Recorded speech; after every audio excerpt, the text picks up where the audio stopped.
Hello friends, ISPCS study के इस online platform पे आपका स्वागत है। कल की क्लास में हम लोगों ने जून मंथ की इंटरनेशनल रिलेशंस की सभी जो सेक्शंस थे उसको हम लोगों ने कंप्लीट कर लिया था। सभी आर्टिकल को मैंने अच्छे से कराया था और लगभग 1.5 घंटे की क्लासेस में सारा जो है इंटरनेशनल रिलेशन कंप्लीट हो गया था। आज हम आपको जो है जुलाई मंथ की इंटरनेशनल रिलेशंस को कंप्लीट कराने जा रहे हैं और उसी का ये कंटिन्यू है, क्योंकि उसमें जो भी घटनाएं हुई थी उसी से जुड़ा हुआ जो भी इंटरनेशनल रिलेशंस में अंतर्राष्ट्रीय संबंधों में जो घटनाक्रम हुए हैं वो जुलाई मंथ के मैगजीन में भी दिया था। और मैंने आपको कल बताया भी था कि जो हम भारत बांग्लादेश संबंध पढ़ रहे थे, ठीक उसी से जुड़ा हुआ जब वहाँ पे अस्थिरता आई है तो जाहिर सी बात है, मैं बोला था कि आर्टिकल नेक्स्ट मंथ वाले मैगजीन में जरूर होगा। और ये पहला आर्टिकल ही दिया है कि भारत के पड़ोसी देश में अस्थिरता यानी instability in the Indian neighbourhood सुर्खियों में क्यों रहा है। शुरुआत हम लोग करते हैं कि बांग्लादेश की जो पीएम है उन्होंने बड़े पैमाने पे जो विरोध प्रदर्शन हुआ उसके बीच अपने पद से इस्तीफा दे दिया। तो इस्तीफा दे दिया, जाहिर सी बात है सबको पता होगा। तो उसके कुछ समय बाद जो है वहाँ पे बांग्लादेश में एक अंतरिम सरकार का गठन हुआ। नेतृत्व कौन कर रहा है, तो वहाँ के एकमात्र नोबेल पुरस्कार विजेता है और अर्थशास्त्री हैं प्रोफेसर यूनुस। वो वहाँ के जो सरकार है अंतरिम सरकार उसका नेतृत्व कर रहे हैं। प्रोफेसर यूनुस को ग्रामीण बैंक का संस्थापक के रूप में जाना जाता है, बांग्लादेश के ग्रामीण बैंक का। उन्होंने बांग्लादेश को जो है माइक्रो क्रेडिट और माइक्रो फाइनेंस का विचार दिया था। और जो अगर हम देखें तो पूरे जो बांग्लादेश जो क्षेत्र है, पूरा देश है, वहाँ पे उसमें अशांति जो फैली है और वहाँ पे हमारे पड़ोसी मुख्य पड़ोसी देश होने के कारण वहाँ पे जो अस्थिरता फैली है, ऐसे में दक्षिण एशिया की जो पूरी राजनीतिक घटनाक्रम है, उथल पुथल है, तो भारत की जो स्ट्रैटेजिक इंटरेस्ट है और जो रीजनल स्टेबिलिटी है उस पर बेहद बहुत व्यापक तौर पे प्रभाव पड़ा है। तो हमें क्या देना है, स्ट्रैटेजिक इंटरेस्ट जो भी हैं, हमारे रणनीतिक हित जो भी हैं और जो रीजनल स्टेबिलिटी है, क्षेत्रीय स्थिरता है, उस पर जो है हमारा व्यापक प्रभाव पड़ा है। तो बात ये आती है कि जो बांग्लादेश में जो घटनाक्रम घटित हुए उसके प्रभाव क्या क्या हो सकते हैं। तो अभी हमें ये मेंस में सवाल तो बन सकता है ना सीधे सीधे, और जो यूपीएससी जो मेंस होने वाला है अभी 14 दिन बाद, तो उसमें डायरेक्ट ये प्रश्न ज़रूर से ज़रूर होगा भारत बांग्लादेश पे, क्योंकि ये बहुत ही हॉट टॉपिक है और ये सवाल पूछा जा सकता है कि बांग्लादेश में जो हालिया घटनाक्रम हुए हैं उसके क्या प्रभाव हो सकते हैं। तो भारत बांग्लादेश की भागीदारी में अवरोध होगा। जैसे कि अगर जो पीएम थी उनसे हमारा संबंध काफ़ी अच्छा था और उन्होंने हम लोगों ने पिछले मंथ की मैगजीन कल की क्लास में हम लोगों ने पिछले मंथ वाली जो जून वाली मैगजीन में हम लोगों ने पढ़ा था कि कैसे जो है बांग्लादेश के साथ जो पीएम आई थी तो वहाँ पे कुछ समझौते हुए थे। तो जाहिर सी बात है कि भारत के साथ जो संबंध था और पीएम के साथ जो बॉन्डिंग थी वो काफ़ी अधिक बेहतरीन थी और वो एक मजबूत बॉन्डिंग थी, एक विश्वसनीय भागीदारी थी। अब वो वंचित हो गई है। ठीक है, पिछली सरकार से भारत के मैत्रीपूर्ण संबंध थे, तो ऐसे में दोनों देशों के द्वारा जो संचालित होने वाले आतंकवादी समूह से निपटने के लिए मिलकर जो कार्य किया था वो भी प्रभावित होगा। और भारत जो है वो दक्षिण एशिया में एक विश्वसनीय साझेदार को लगभग हो चुका है। ठीक है, अवैध प्रवासन और जबरन विस्थापन में वृद्धि हुई है। बांग्लादेश में अगर एक्सट्रीमिज्म बढ़ा है, वहाँ पे अल्पसंख्यक समुदायों पे जो हमले हुए हैं, जो वहाँ की तस्वीरें देखने को मिली हैं, ऐसे में जो है भारत में प्रवास करने के लिए लोग मजबूर हो चुके हैं और अवैध अप्रवासन की जो समस्या है वो कहीं ना कहीं सीमावर्ती राज्यों पर देखने को मिल रही है और दबाव बढ़ भी रहा है। भारत में वैसे ही संसाधनों की कमी है, तो ऐसी ये दिक्कतें जो हैं जाहिर सी बात है और चिंताएं बढ़ाएंगी। बांग्लादेश की जो आंतरिक राजनीति है उसमें विदेशी शक्तियों का हस्तक्षेप देखने को मिला। यदि बांग्लादेश की जो नई सरकार है पाकिस्तान या चीन के साथ गठबंधन करती है तो भारत के लिए सीधा खतरा होगा, ये भी एक दिक्कत है। आर्थिक और निवेश संबंधी खतरे हैं। वर्ष 2016 से देखें तो भारत द्वारा बांग्लादेश में रेल में, सड़क में, शिपिंग में और जो स्पोर्ट में, जो इंफ्रास्ट्रक्चर में जो लगभग $8 मिलियन का जो ऋण प्रदान किया गया है खतरे में है। बहुत सारी जो परियोजनाएं चलें जैसे कि अखौरा अगरतला रेल लिंक और Khulna Mongla port line rail line जैसी जो परियोजनाएं हैं वो अधर में पड़ी जा सकती हैं या वहाँ पर उसका विकास कार्य जो है वो अवरुद्ध हो सकता है। ठीक है, तो पड़ोसी देशों में जब भी अस्थिरता होती है तो ऐसे में अगर देखें तो भारत की प्रतिक्रिया क्या होगी। जाहिर सी बात है कि जो स्ट्रैटेजिक प्रतिक्रिया क्या होगी, रणनीतिक प्रतिक्रिया क्या होगी। जो स्ट्रैटेजिक स्टेप्स उठाए जा सकते हैं तो हमें रणनीतिक पुनर्संयोजन करना चाहिए, यानी कि जो नए हमारे रणनीतिक हित हैं, स्ट्रैटेजिक इंटरेस्ट हैं, उसकी रक्षा करते हुए, उसको डिफेंस करते हुए हमें एक नए नेतृत्व के साथ जुड़ने के लिए हमें राजनयिकों के जो पुनर्संयोजन है अलग प्रकार से जो डीलिंग हो सकती है उसको करना चाहिए। सुरक्षा उपाय को निपटने उसके लिए हमें काम करना पड़ेगा, जैसे कि जो संभावित खतरे हैं, अवैध अप्रवासन है, सीमा सुरक्षा है, खुफिया कैपेसिटी है, ठीक है, उसको इंटेलिजेंस कैपेसिटी उसको हमें बढ़ाना पड़ेगा। और बहुपक्षीय संलग्नता, रीजनल स्टेबिलिटी के लिए हमें अंतर्राष्ट्रीय समर्थन का लाभ उठाना चाहिए, जैसे कि बिम्स्टेक जैसे संस्थानों का इस्तेमाल करके, और अन्य जो बिम्स्टेक हो गया, BBIN हो गया, और अन्य जो सार्क हो गया, तो इन सारे जो मल्टी अलाइनमेंट जो वाले जो इंस्टीट्यूशंस हैं उसका इस्तेमाल हम लोग कर सकते हैं। साथ ही साथ हम लोग सामाजिक आर्थिक सहायता बांग्लादेश को दे सकते हैं, मानवीय सहायता, जैसे कि मानवीय परेशानी को कम करने के लिए सहायता और समर्थन देना, आर्थिक प्रभाव के लिए ऋण सहायता का विस्तार कर देना, शरण हेतु प्रबंधन करना। और दीर्घकालीन उपाय ये है, दीर्घकालीन उपाय कि हमें भारत को अपने पड़ोस को सशक्त बनाने की नीति पर कायम रहने की जरूरत है, और ये कायम भी है भारत। एग्जाम्पल के तौर पे G20 में साउथ एशिया से सिर्फ बांग्लादेश ही एकमात्र जो था वो आमंत्रित देश था।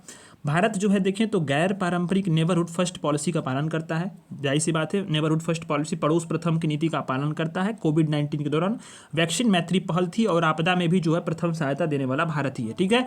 अप्रत्याशित जो दक्षिण एशियाई राजनीतिक परिदृश्य से उसे निकटने के लिए हमें क्या करना चाहिए, एक फ्लेक्सिबल और जो है दूरगामी नीतियों को विकसित करने की जरूरत है। तो ये जो भारत की प्रतिक्रिया होनी चाहिए, मतलब स्टेप्स क्या लेने चाहिए इस जो राजनीतिक अस्थिरता बांग्लादेश में उठी है, तो ये 3-4 जो है ये स्टेप्स जो है ये बहुत इंपॉर्टेंट हो जाते हैं, आपको ये जानना चाहिए। तो जाहिर सी बात है, अब ये होता है ना कि जो पड़ोसी देश हैं भारत के, अगर वहाँ पे अस्थिरता होती है तो पड़ोसी देश जो भी होते हैं भारत से जुड़े हुए हैं, तो भारत की क्या प्रभाव पड़ता है। तो म्यांमार में जब अस्थिरता हुई तो म्यांमार की जो राजनीतिक अस्थिरता थी भारत के लिए विशेष चिंता थी, क्योंकि दोनों की देशों की सीमा जो है वो काफ़ी लंबी साझा होती है। तो विद्रोहियों की गतिविधियों, शरणार्थियों का आगमन, ये दोनों चीज़ों की संभावनाएं जो है वहाँ पे काफ़ी ज़्यादा बढ़ जाती हैं। अगर आप देखो तो 32,000 से जो निजाती चीन समुदाय के लोग हैं, चीन वाले, जो ये वाला चीन नहीं, चीन मतलब छोटी ई का मात्रा, चीन समुदाय के जो लोग हैं वो लोग मिजोरम में शरण ले चुके हैं, और साथ ही मणिपुर में भी प्रवेश कर गए हैं। तो वहाँ पे निर्जाति हिंसा भी कोई बढ़ोतरी हो रही है, ठीक है। अफगानिस्तान में देखो तो अफगानिस्तान में भी जो भारत अपने इन्वेस्टमेंट जो किया है उसकी सुरक्षा को लेकर के चिंतित है, और वहाँ पे भी चरमपंथी समूह जो है वो इस पूरे स्टेबिलिटी को, रीजनल सिक्योरिटी को कहीं ना कहीं अब जो है अनस्टेबलाइज कर रहे हैं। तालिबान भी वहाँ पे शासन में है। श्रीलंका में देखें तो भारत के लिए श्रीलंका की जो लोकेशन है, अवस्थिति है, उसकी काफ़ी महत्वपूर्ण है, क्योंकि दोनों देशों के बीच में देखें तो भौगोलिक संबंध भी हैं, सांस्कृतिक संबंध भी हैं। तो वहाँ पे जो है शरणार्थी आगमन, चीन के प्रभाव जो है, चीन का इफेक्ट है, आर्थिक प्रभाव है, इन सारी चीज़ों को लेकर के रणनीतिक चिंताओं का सामना श्रीलंका के साथ करना पड़ रहा है। मालदीव के सामने भी बहुत सारी चुनौतियाँ हैं। मालदीव में भी देखें आप तो वहाँ पर जब नई सरकार की गठन हुई तो वहाँ पर कट्टरपंथ प्रसार लिया, मालदीव के हर क्षेत्र में जो चीनी से घुसपैठ हो गई है, और वहाँ पर भी जो मालदीव ने जिस प्रकार से भारत की जो एक सैन्य टुकड़ी थी उसको वहाँ से निकाला, एक बहुत बड़ी जो है वो हमारा जो है कहीं डिप्लोमेटिक फेल्योर था वहाँ पे, और ये चिंता का सबब भी था। तो ये भी एक समस्या है। और हिंद महासागर की जो सिक्योरिटी है उसको सिक्योर करना एक बहुत बड़ी चुनौती है, और वहाँ की जो इंटरनल पॉलिटिक्स है और हमारा डिप्लोमेटिक रिलेशंस है, दोनों के बीच में बैलेंस करना भी जो है ये एक बहुत बड़ी चुनौती मालदीव के साथ हमें देखने को मिल रही है। नेपाल में भी बार बार सरकार बदलती है, संविधान को लेकर के कई बार सवाल उठते हैं और फिर चुनाव होते हैं। तो ऐसे में वहाँ पे भी जो है भारत का जो संबंध है रीजनल स्टेबिलिटी को लेकर के वो भी कहीं ना कहीं प्रभावित हुआ है। तो ऐसे में आगे की राह क्या हो सकती है। तो भारत देखे तो हमेशा से तर्कपूर्वक वार्ता करने वाला और इंटरनेशनल लॉ का समर्थक रहा है। भारत ने अगर देखें तो सामान्य रूप से जो भी वैश्विक मुद्दे होते हैं, विशेष रूप से रीजनल मुद्दे, वहाँ पे संवाद को लेकर के संवाद की बात करता है, परामर्श की बात करता है और निष्पक्षता की बात करता है। भारत ने इसके लिए 500 जैसे सैद्धांतिक दृष्टिकोण को अपनाया है। मैं कहता हूँ 500 नहीं, सिर्फ 600 है। 100 मतलब 100 से जो शब्द जो आते हैं उसको, तो यहाँ पे भारत ने 500 नहीं 600 अपनाया है। यहाँ पे एक विजन इसने छोड़ दिया है, मैं आपको वहाँ पे करा देता हूँ। देखो तो अभी देखो भारत के जो पड़ोसी देशों में कौन कौन सी स्थिरता है, तो आप देखो तो म्यांमार में भी हुआ है सैन्य तख्ता पलट, अफगानिस्तान में भी वहाँ पे तालिबान का शासन आया, श्रीलंका में भी आर्थिक संकट था, राजनीतिक अस्थिरता थी, मालदीव में भी जो है उथल पुथल हुआ और नेपाल में सरकार बदलती रहती है। तो भारत ने इन मुद्दों पे कैसे निपटा है, 500 का दृष्टिकोण जो है यहाँ पे दिया है। मैं आपको 600 का दृष्टिकोण बताता हूँ। देखो पहला क्या है, कोऑपरेशन, सहयोग, तो जाहिर सी बात है कि संकट के समय पड़ोसियों की सहायता करना, सहयोग करना, जैसे कि श्रीलंका को 2022 में लाइन ऑफ क्रेडिट $4 बिलियन का दिया था भारत ने। और भारत मतलब इंडिया आउट के जो अभियान चला था, भारत बाहर जाओ, तो वहाँ पे भी मालदीव को भारत ने लगभग अपनी जो है अपनी सहायता देना कम नहीं किया, बल्कि 50% की वृद्धि कर दी। तो भारत जो है सहयोग, कॉपरेशन की बात करता है। पहला सहयोग। दूसरा संवाद जो है वो भारत अपने डिप्लोमेटिक तरीके से जारी रखता है। कैसे? अफगानिस्तान के साथ म्यांमार को भी ट्रैक 2 डिप्लोमेसी, अब track 1 diplomacy, track 1.5 diplomacy, track 2 diplomacy मैंने कई बार बताया है। अब यहाँ पे बताना मतलब काफ़ी क्लास लंबी होगी, तो उसको मैं आपको अलग से बता दूंगा अगर आप जिन लोग नए होंगे नहीं जानते होंगे तो ट्रैक 2 डिप्लोमेसी में भारत ने उसको शामिल किया और वो शामिल होना चाहिए। और जो देखें तो भारत ने जलवायु परिवर्तन से लेकर समुद्री डकैती के लिए जो तमाम हितधारक हैं, तमाम जो इंटरेस्ट ग्रुप्स हैं, जो प्लेटफॉर्म्स हैं, इंडो रेसिना डायलॉग्स हो गया, अनेक प्रकार के प्लेटफॉर्म्स का उसका इस्तेमाल किया है। पहला। दूसरा तीसरा में शांति। चीन के विपरीत पड़ोसी देशों के साथ जो है भारत का मूल सिद्धांत क्या है? शांति पे रहा है, शांति पे आधारित रहा है। ठीक है, और ऐसा रुख बरकरार रहना चाहिए भी। चौथा है सम्मान। पड़ोसी देशों को जो है सम्मान करता है भारत। नेबरहुड फर्स्ट पॉलिसी इसी का सिद्धांत को मजबूत करती है। उसी में अगर आप जोड़ो तो look east policy, act east policy भी कहीं ना कहीं, एक्ट मिडिल ईस्ट पॉलिसी, ठीक है, लुक वेस्ट पॉलिसी, ये सारे जो पॉलिसीज है ना कहीं भारत के जो सम्मान है, दोस्तों का जो सम्मान है, खुद की संप्रभुता का सम्मान, यहाँ पे एक और भी लिख सकते हो, संप्रभुता का सम्मान करता है। यहाँ पे एक और भी हो जाएगा। ठीक है, ठीक। इसके बाद प्रॉस्पेरिटी। तो दक्षिण एशिया का जो टोटल व्यापार है अगर आप देखो तो वहाँ पे मुश्किल से 5% है, और यूरोप में जब 60 और आसियान है। तो ऐसे में भारत को करना क्या चाहिए कि हमें समृद्धि की तरफ ध्यान देना चाहिए। थोड़ा ये कमज़ोर है बट समृद्धि की तरफ हमें इसको लेना चाहिए। इंफ्रास्ट्रक्चरल जो प्रोजेक्ट्स हैं उसमें इन्वेस्टमेंट करना चाहिए और तेज़ी से पूरा करने पर काम करना चाहिए। तो समृद्धि भी होगा। जो छठवां है वो है समन्वय, इंग्लिश में बोलेंगे कोऑर्डिनेशन। और ये समन्वय को लेकर क्या है? कूटनीतिक समन्वय, राजनीतिक समन्वय, पीपल टू पीपल कॉन्ट्रैक्ट वाले समन्वय, और ये सारे जो समन्वय है ना कहीं आर्थिक समन्वय। इस समन्वय से जो होगा कि देशों के बीच में आपसी निर्भरता बढ़ेगी, इंटरडिपेंडेंस बढ़ेगी। और कल मैंने बताया था कॉम्प्लेक्स इंटरडिपेंडेंस एक थियरी होती है इंटरनेशनल रिलेशंस में। ठीक है, और जो इससे होता क्या है कि देशों के बीच में जो तनाव आते हैं, कहीं ना कहीं जो विवाद होती है और जो युद्ध जैसी स्थितियाँ होती हैं उससे बचा जा सकता है, क्योंकि जब निर्भरता बढ़ती है तो ये सारे विवाद स्वतः ही सुलझ जाते हैं। ठीक है, तो ये 6 का दृष्टिकोण है जो भारत जो है उसको फॉलो करना चाहिए किसी भी जो मतलब विवाद से निपटने के लिए, पड़ोसी देशों में या कहीं से भी जो है। अगर आपको IR में लिखना होगा आंसर्स, किसी भी देशों के साथ हमें कैसे संबंध बनाना है, तो ये वाले आर्टिकल्स, ये वाले जो है पॉइंट को आप लिख सकते हो, बहुत बेहतरीन है। और आपको जो है ये कल मैंने आपको जून वाला भारत बांग्लादेश संबंध पढ़ाया था, तो जाहिर सी बात है सारा कुछ कंप्लीट हो गया। नेक्स्ट आर्टिकल आते हैं अंतर्राष्ट्रीय मानवतावादी कानून, इंटरनेशनल ह्यूमैनिटेरियन लॉ। तो सुर्खियों में क्यों रहा है? क्योंकि 12 अगस्त 2024 को 1949 का जिनेवा कन्वेंशन की 75वीं वर्षगांठ मनाई जाएगी। तो ऐसे में जिनेवा कन्वेंशन में ही अंतर्राष्ट्रीय मानवतावादी कानून की आधारशिला रखी गई थी। ठीक है, तो ध्यान ये दे रहा है कि जो अंतर्राष्ट्रीय मानवतावादी कानून है वो क्या है, उसको युद्ध का कानून या सशस्त्र कानून के रूप से जानते हैं। जैसे कि एक सेट ऑफ लॉ है जो जब सशस्त्र संघर्ष होता है तो उसके प्रभावों को सीमित करने के लिए, व्यक्तियों की रक्षा करने के लिए और उनके लिए मानवीय कारणों की तलाश करता है, जो युद्ध में भाग ले रहे हैं या उससे शामिल नहीं है। ठीक है, तो उनके लिए ये तलाश करता है कि कैसे जो है इनके इनको जो है युद्ध के प्रभाव से बचाया जा सके। ठीक है, सेट ऑफ लॉज है ये। तो इसके प्रमुख सिद्धांत अभी हम लोग समझेंगे इसको। अगर आप देखो तो इसमें अब देखो जिनेवा कन्वेंशन में जो बहुत सारे व्यवहारों में जो देशों द्वारा जो व्यवहार होता है उसको किए जाने की श्रृंखला, एक संधि बनाई गई थी। जैसे कि स्थल पे घायल और बीमार सैनिक, समुद्र में घायल बीमार सैनिक, क्षतिग्रस्त जहाज के सैनिक, युद्धबंदी हो गया, नागरिक हो गया या कब्जे वाले नागरिक हो गया। तो ये सारी चीज़ों पे जो है लॉ बनाई गई थी। आप अगर समझो तो अंतर्राष्ट्रीय मानवतावादी जो कानून है वो अंतर्राष्ट्रीय मानवाधिकार कानून से अलग है। ठीक है, जो IHL है यानी अंतर्राष्ट्रीय मानवतावादी जो कानून है वो केवल सशस्त्र संघर्ष में लागू होता है, जबकि IHRL जो है यानी कि अंतर्राष्ट्रीय मानवाधिकार कानून जो है वो शांति काल में भी और युद्ध काल दोनों में लागू होता है। ठीक है, ध्यान देना। IHL क्या होता है? सभी पक्षों के लिए बाध्यकारी होता है। ठीक है, और स्पष्ट अगर IHL देखें तो अगर आप देखें तो कहीं ना कहीं वो उतना उसका लाइबिलिटी क्रिएट होता नहीं है। तो ये बातें आपने देख लिया। तो अगर आप देखें तो 1949 का जो चौथा जिनेवा कन्वेंशन है उसके अतिरिक्त 3 प्रोटोकॉल भी जो हैं वो आईएचएल के आधार हैं, बेस हैं, और सभी देशों ने इसको जो है सार्वभौमिक रूप से स्वीकार भी किया है और इसका रेक्टिफाई भी इसको कर दिया है। ठीक है, ये देखें तो जो सभी युद्ध घोषित जो क्षेत्र होते हैं या किसी भी संघर्ष के क्षेत्र होते हैं वहाँ पे लागू होते हैं।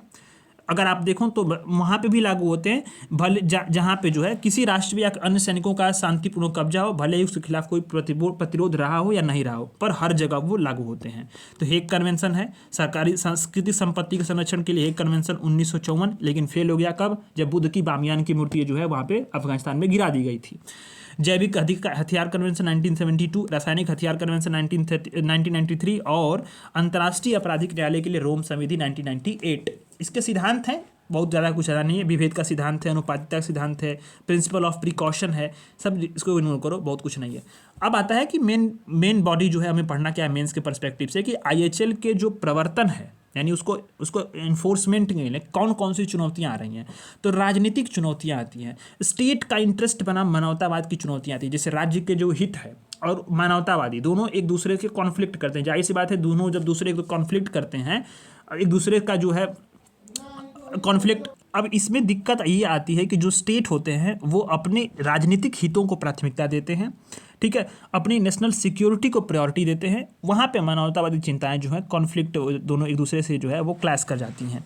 नॉन स्टेट एक्टर और जो ये होता है इनका जो उदय होता है ना, वो आईएचएल के क्रियान्वयन के संबंध गंभीर चुनौती पेश करता है।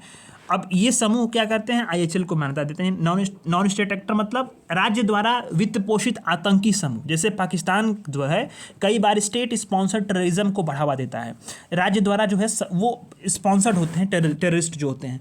तो इनका जो क्रियान्वयन होता है ये तो आईएचएल को मानेंगे नहीं, बोलेंगे कि हम तो कोई देश तो है नहीं कि मेरे ऊपर लायबिलिटी क्रिएट होगी या मेरे को जो है उस पर इसका पालन करना चाहिए। तो इसका जो है चुनौती है। ठीक है, कानूनी तौर पर देखें तो इनका कानूनी प्रवर्तन का अभाव है, क्योंकि अगर देखें तो इनके क्या है कि कोई ऐसा एक अधिकरण नहीं है, जो एक बॉडी नहीं है जो आईएचएल के उल्लंघनों पे कोई कार्रवाई करती हो। ठीक है, तो सीरिया गृह युद्ध में जो केमिकल वेपन का इस्तेमाल हुआ, तमाम उल्लंघन के बावजूद कोई कार्रवाई जो हुई थी वो युक्ति संगत हुई नहीं थी। क्षेत्राधिकार संबंधी मुद्दे हैं, स्टेट की जो सॉवरेनिटी है उसका सिद्धांत क्या करता है कि अंतर्राष्ट्रीय क्षेत्राधिकार को सीमित करता है, ये भी दिक्कत है। वैश्विक गवर्नेंस, अब होता क्या है कि यूएनएससी में वीटो शक्ति, ये बहुत बड़ा एक चैलेंज है देशों के सामने कि कई बार क्या होता है कि जो सुरक्षा परिषद में जो 5P5 देश हैं जिनको वीटो शक्ति मिली हुई है, वो क्या करते हैं कि उनके कारण जो है युद्धग्रस्त क्षेत्रों में कई बार निर्णायक कार्रवाई में बाधा आती है। ग्रेट गेम्स में वही शामिल हैं, ग्रेट वार गेम्स में भी वही शामिल होते हैं देश। जाहिर सी बात है कहीं भी संघर्ष हो, ये P5 देश ही जो होंगे वो कहीं ना कहीं केंद्र बिंदु में रहेंगे और उसको स्पॉन्सर्ड करते रहते हैं। और जब युद्ध होता है तो वहाँ पे अपनी वीटो शक्ति का इस्तेमाल करके निर्णायक कार्रवाई में बाधा उत्पन्न करते हैं। एग्जाम्पल के तौर पे सीरिया के गृह युद्ध के दौरान क्या हुआ था, कई सारे संकल्प लाए गए थे युद्ध से निकालने के लिए, लेकिन रूस और चीन ने अपनी वीटो शक्ति का इस्तेमाल करके इसको रोक दिया था। सीमित समर्थन और संसाधन, ये भी होता क्या है कि कई बार होता है शांति स्थापना मिशनों के पास विश्व के अलग अलग राष्ट्रों का सीमित समर्थन होता है और संसाधन भी सीमित होते हैं। तो ऐसे में होता क्या है कि उनको आईएचएल को लागू करने और उसकी कैपेसिटी जो है ऑटोमेटिकली रिड्यूस हो जाती है। तकनीकी दिक्कतें हैं, स्वचालित और लंबी दूरी के जो मारक वाले हथियार हैं वो क्या करते हैं, आईएचएल के संदर्भ में जवाबदेही और अनुपालन में नैतिक कानूनी सवाल भी उत्पन्न कर देते हैं। साइबर युद्ध जो है वो तो उसमें कोई लॉ ही नहीं है अभी तक बना है, किस प्रकार लागू किया जाएगा, तो दिक्कत है ये भी। तो भारत ने क्या प्रयास किए हैं, तो आर्टिकल 51 जो हमारा डीपीएसपी का आर्टिकल 51 है जो बोलता है स्टेट को इंटरनेशनल पीस और सिक्योरिटी को बढ़ावा देने के लिए इंटरनेशनल लॉ और कन्वेंशन के संबंधी जो है दायित्वों का सम्मान का डायरेक्शन देता है। बहुत इंपॉर्टेंट है, कई बार पूछा गया सवाल है प्रीलिम्स में भी और सब लोग जानते भी होंगे। तो ये चीज़ें हैं। और सैन्य प्रशिक्षण और जागरूकता, भारत जो है अपने सशस्त्र बलों को प्रशिक्षण में आईएचएल को शामिल करता है। और देखें तो पीस कीपिंग जो मिशंस हैं वो भी एक भारत जो है उसके सबसे बड़े सहयोगकर्ताओं में से एक है। और नॉन स्टेट एक्टर के साथ जुड़ाव, जैसे कि कई सारी क्या है कि पूर्वोत्तर और अभी जम्मू कश्मीर जैसे जो मानवतावादी मानदंडों का अनुपालन करने के लिए नॉन स्टेट एक्टर से उसके साथ वार्ता आयोजित करता है। अभी आज जो है अखबार आप पढ़ेंगे तो मणिपुर के एक सशस्त्र समूह जो था उसने और मणिपुर सरकार और केंद्रीय गृह मंत्रालय ने समझौता किया। और जाहिर सी बात है कि जो नॉन स्टेट एक्टर्स हैं, जो विद्रोही समूह हैं, जो कि सशस्त्र विद्रोह की बाधा रखते हैं, उनके साथ समझौता करके भारत जो है शांतिपूर्वक मानवतावादी कानूनों को लागू करने के लिए लगातार कदम और प्रयास उठाते रहा है और करता भी रहा है। आगे की राह होनी क्या चाहिए, मेन बात आती है कि आगे की राह क्या होगी। तो वैश्विक गवर्नेंस, यानी सबसे पहले बात है कि यूएनएससी में सुधार हो, उसको प्रातिनिधिक बनाना है। वहाँ पे जो P5 देश जो अपने वीटो का इस्तेमाल कर ले रहे हैं युद्ध जैसे जो मामलों पे भी, वहाँ पे जो है उसको वीटो शक्ति को बैन करना चाहिए। क्षेत्रीय संगठनों की भूमिका को बढ़ाया जाए, जैसे EU, आसियान, सार्क, बिम्स्टेक, ये जो संगठन है ना, ये बहुत अधिक प्रभावी होते हैं और ऐसे मामलों पे सच में बहुत प्रभावी हैं, तो इनकी भूमिका बढ़ाई जाए। राजनीतिक तौर पे देखें तो राष्ट्रीय कानून प्रणालियों को मजबूत करना चाहिए। जो भी IHL के उल्लंघन करता होंगे उस पर मुकदमा चलाना आसान हो जाएगा। नॉन स्टेट एक्टर्स को इसमें शामिल करना चाहिए कि जो मानवतावादी कानून है उसका पालन करने के लिए हमें किसी भी प्रकार का जो नॉन स्टेट एक्टर है उसको भी वहाँ पे उसको शामिल करना ज़रूरी है। ये इसेंशियली अनिवार्य करना चाहिए, ताकि जो है ये इनके पास बहाना ना हो कि हम तो कोई कंट्री है नहीं या सॉवरेनिटी है नहीं, तो कि हमारे ऊपर लागू नहीं होगा लायबिलिटी। तो ये सारी चीज़ों से ये लोग बच नहीं सकते। ठीक है, यहाँ पे इनको जो है डीड ऑफ कमिटमेंट, एक डीड ऑफ कमिटमेंट क्या होता है कि एक औपचारिक तौर पे ऑफिशियली जो है वो मानवतावादी जो है प्रतिबद्धता होती है, जिसमें नॉन स्टेट एक्टर जो होंगे जो सशस्त्र वाले हैं वो क्या करेंगे, ऑफिशियली मानवतावादी मानदंडों का पालन करने के लिए अपनी कंसेंट को व्यक्त करने के लिए साइन करते हैं। ठीक है, तो ये बातें हैं। अब आता है कि शांति समझौते में IHL के जो अनुपालन है उसको अनिवार्य करना चाहिए। ठीक है, तकनीकी तौर पर देखें तो साइबर सुरक्षा में भी IHL को हमें जो है कहीं ना कहीं लागू करने के लिए प्रोटोकॉल और दिशा निर्देश देने चाहिए, और ऐसे ताकि सैन्य और असैन्य के बीच में जो है लक्ष्य है उसके बीच में अंतर करना चाहिए, ताकि जो है हमारा जो महत्वपूर्ण इंफॉर्मेशन बेसिक इंफ्रास्ट्रक्चर है उसकी हमारी रक्षा कर सकें। जो ऑटोमेटिक जो संचालित हथियार है उसका हमें विनियमन करने के लिए भी सिद्धांतों को विकसित करना चाहिए। तो ये सारी चीज़ें जो है करने से हम IHL का अनुपालन सुनिश्चित कर सकते हैं। तो नेक्स्ट आर्टिकल आता है अब शंघाई सहयोग संगठन। अब जो शंघाई कॉर्पोरेशन ऑर्गेनाइजेशन को हम लोग पढ़ेंगे SCO, इसको हम लोगों ने कई बार पहले पढ़ा हुआ है और SCO बहुत इंपॉर्टेंट है, यहाँ से सवाल बनने की पूरी संभावनाएं होती हैं।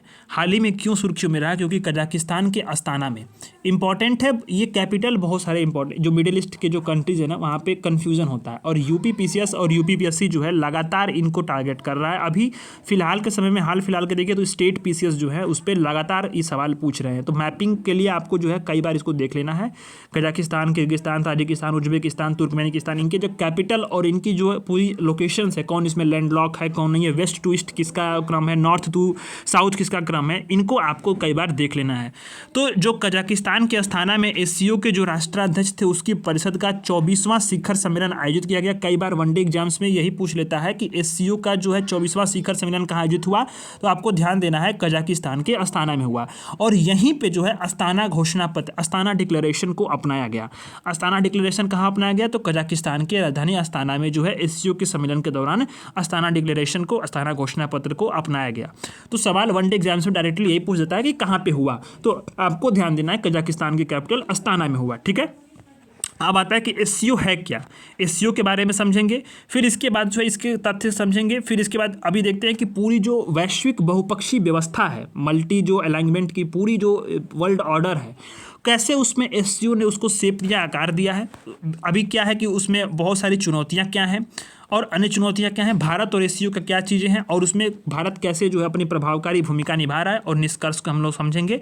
तो इस तरह से ये सारा जो आर्टिकल है वो कंप्लीट हो पाएगा।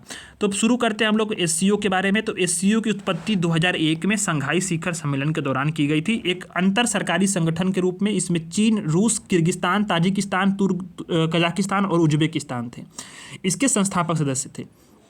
कौन सा, तो ध्यान देना, चीन, Russia, Kyrgyzstan, Tajikistan, Kazakhstan, Uzbekistan. Turkmenistan नहीं है इसमें, ध्यान देना। यहाँ पे कई बार सवाल यहाँ पूछा जा सकता है कि तुर्कमेनिस्तान है कि नहीं, तुर्कमेनिस्तान नहीं है। ठीक है, आपको बस यही चीज़ों को नोट करना है कि चीन, रूस, किर्गिस्तान, ताजिकिस्तान, कजाकिस्तान, उज्बेकिस्तान, यहाँ पे तुर्कमेनिस्तान नहीं है। ठीक है, इसका मुख्यालय कहाँ पे है, तो इसका मुख्यालय आपका यहाँ पे बीजिंग में है। ठीक है, इसके 9 जो है वो अस्थायी सदस्य हैं। 9 कौन है, China, Russia, Kyrgyzstan, Tajikistan, Kazakhstan, Uzbekistan, Bharat है, पाकिस्तान है और ईरान है। यहाँ पे भी तुर्कमेनिस्तान नहीं है, तुर्कमेनिस्तान नहीं है। 3 पर्यवेक्षक देश हैं इसमें, तो अफगानिस्तान, मंगोलिया, बेलारूस और वार्ता भागीदार तो छोड़ दो इसको। अगर आप देखें तो इसका स्ट्रक्चर क्या है, तो यहाँ पे देखना राष्ट्र प्रमुखों की एक परिषद है, सबसे सर्वोच्च संस्था है कि जो सभी राष्ट्र प्रमुख होंगे वहाँ पे एक परिषद में बैठक लेते हैं। शासनाध्यक्षों की एक परिषद है सेकेंड लेवल की, और 2 निकाय हैं। एक तो चीन में सचिवालय है बीजिंग में, और ताशकंद में क्या है, क्षेत्रीय आतंकवाद रोधी संरचना रैट्स। यूपीएससी का प्रीवियस ईयर प्रीलिम्स का क्वेश्चन है रैट्स, यूपीपीसीएस ने भी पूछा हुआ है। क्षेत्रीय आतंकवाद रोधी संरचना रैट्स कहाँ पे है ये आपका जो है ताजिकिस्तान ताशकंद के मतलब है यहाँ पे उज्बेकिस्तान के ताशकंद में।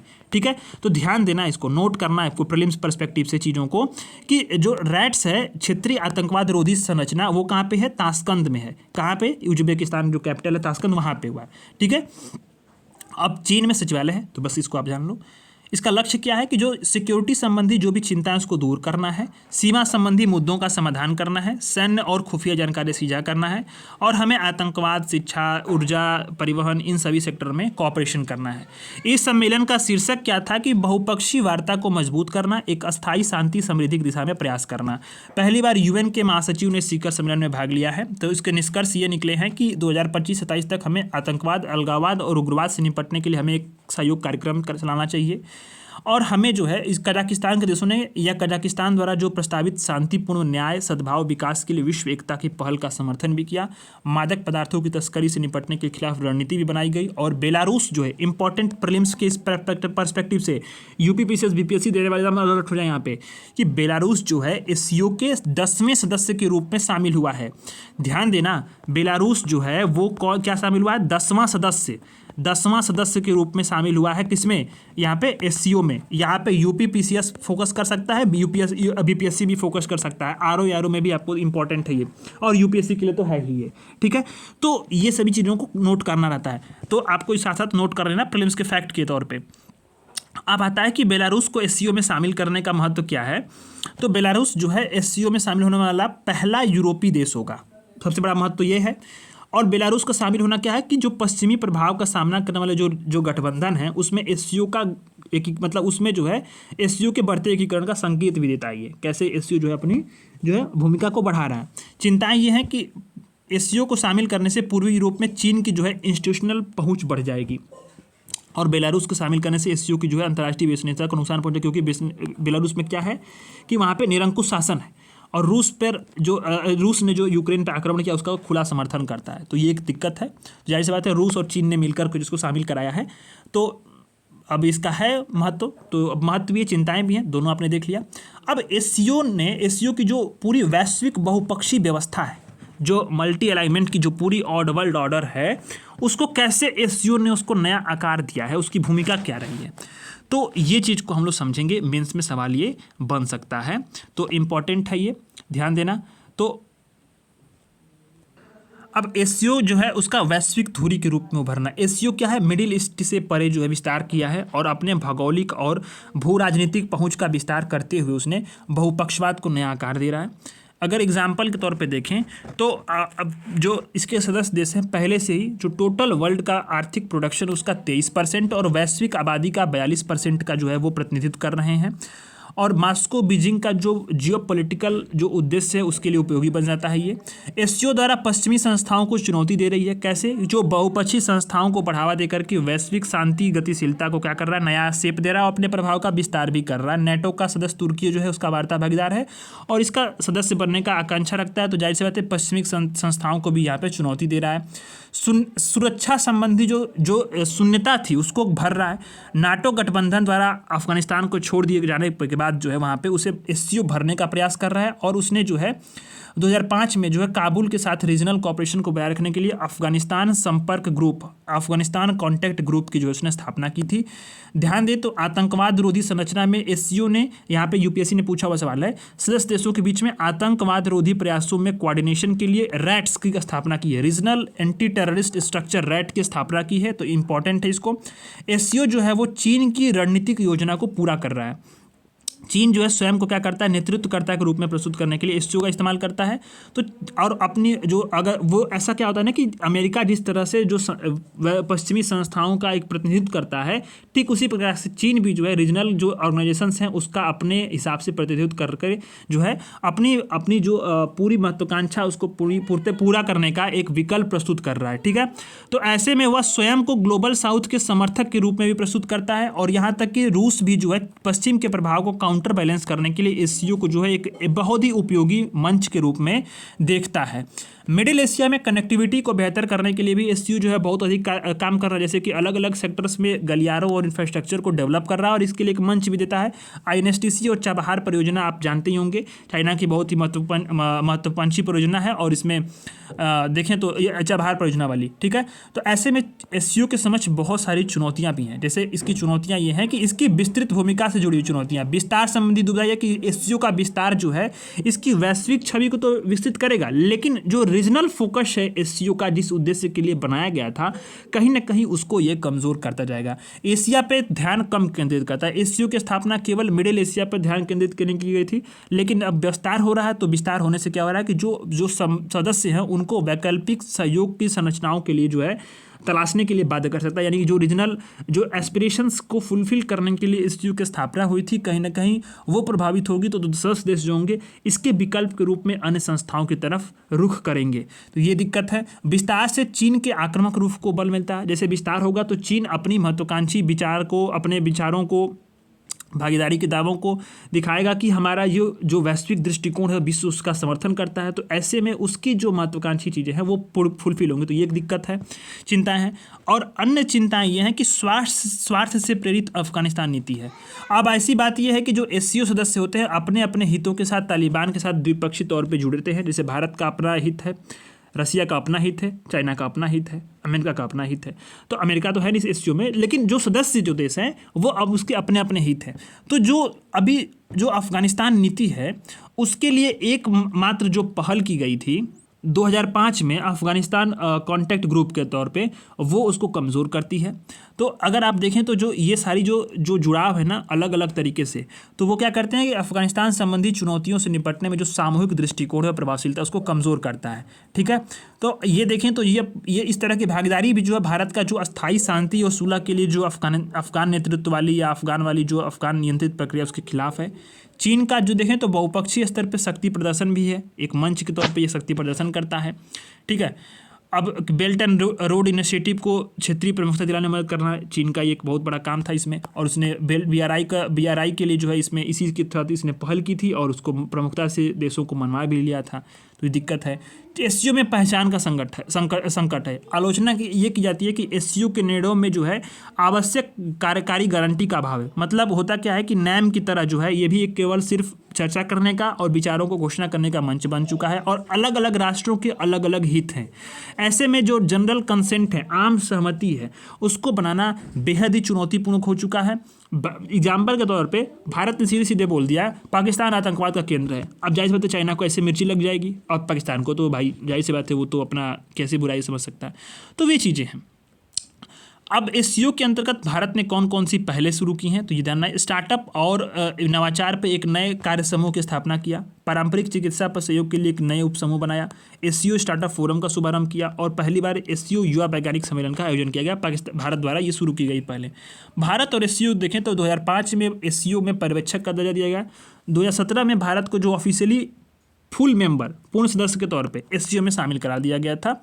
ठीक है, और उस एससीओ के 24वें शिखर सम्मेलन के दौरान भारत के जो विदेश मंत्री थे उन्होंने अपने चीन के समकक्ष के साथ भेंट की थी, और जो है भारत चीन संबंधों को 3 पहलू, परस्पर सम्मान, परस्पर संवेदनशीलता और परस्पर हितों को ध्यान में रख कर के बेहतर बनाया सकता है, इस तरह की बातें की थी।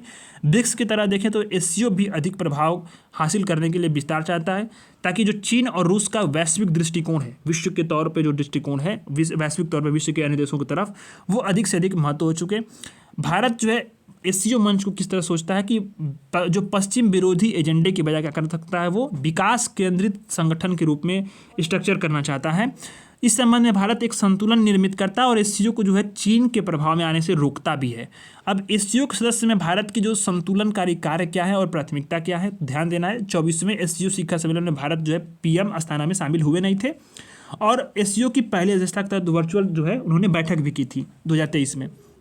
इंफ्रास्ट्रक्चर देखें तो भारत रीजनल कनेक्टिविटी में चीनी प्रभुत्व को काउंटर बैलेंस करने का प्रयास करता है, और जो मिडिल एशियाई के जो गणराज्य हैं उनके साथ हम जो संबंधों को बेहतर बनाने के लिए एससीओ का जो रणनीतिक तौर पे मंचों का इस्तेमाल करता है और उसे प्रायोरिटी देता है। आतंकवाद का देखें तो एससीओ में शामिल होने का भारत का मुख्य उद्देश्य था कि उत्तर पश्चिम सीमा जो हमारी है पाकिस्तान से सटी हुई, उसमें आतंकवाद और आतंकवादी समूहों का खात्मा करना है।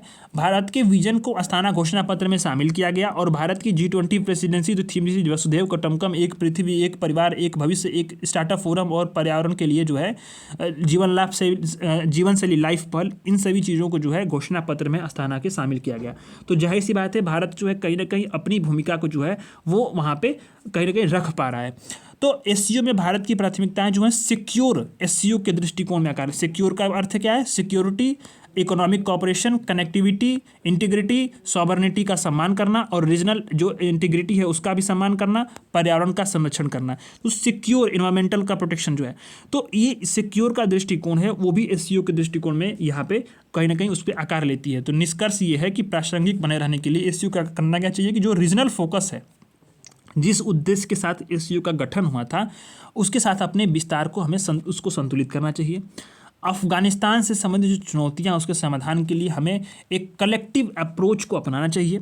चीन के जो डोमिनेंस है उसको कंट्रोल करते हुए सभी सदस्यों के हितों को ध्यान में रखना चाहिए, और एससीओ की जो भविष्य की प्रभावशीलता उसके लिए जनरल कंसेंट का निर्माण तंत्र को मजबूत करना चाहिए, और साझा लक्ष्यों की पुष्टि करना इंपॉर्टेंट है। तो ये सारी चीज़ें जो हैं वो क्या है कि पूरे जो एससीओ को प्रासंगिक बना सकती हैं।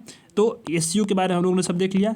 नेक्स्ट आर्टिकल आता है भारत रूस संबंध, बहुत ही इंपॉर्टेंट है भारत रसिया संबंध। ये GS2 में सवाल यहाँ पे पूछा जा सकता है, और आपको जो है जानना जरूरी है क्योंकि यहाँ पे बायलैटरल रिलेशंस पे सवाल आते रहे हैं। और भारत की जो पीएम हैं नरेंद्र मोदी जी, उन्होंने जो है रसिया की यात्रा भी की थी, और वहाँ पे 22वां रूस भारतीय वार्षिक शिखर सम्मेलन का आयोजन भी हुआ और वहाँ की सदस्यता भी की थी।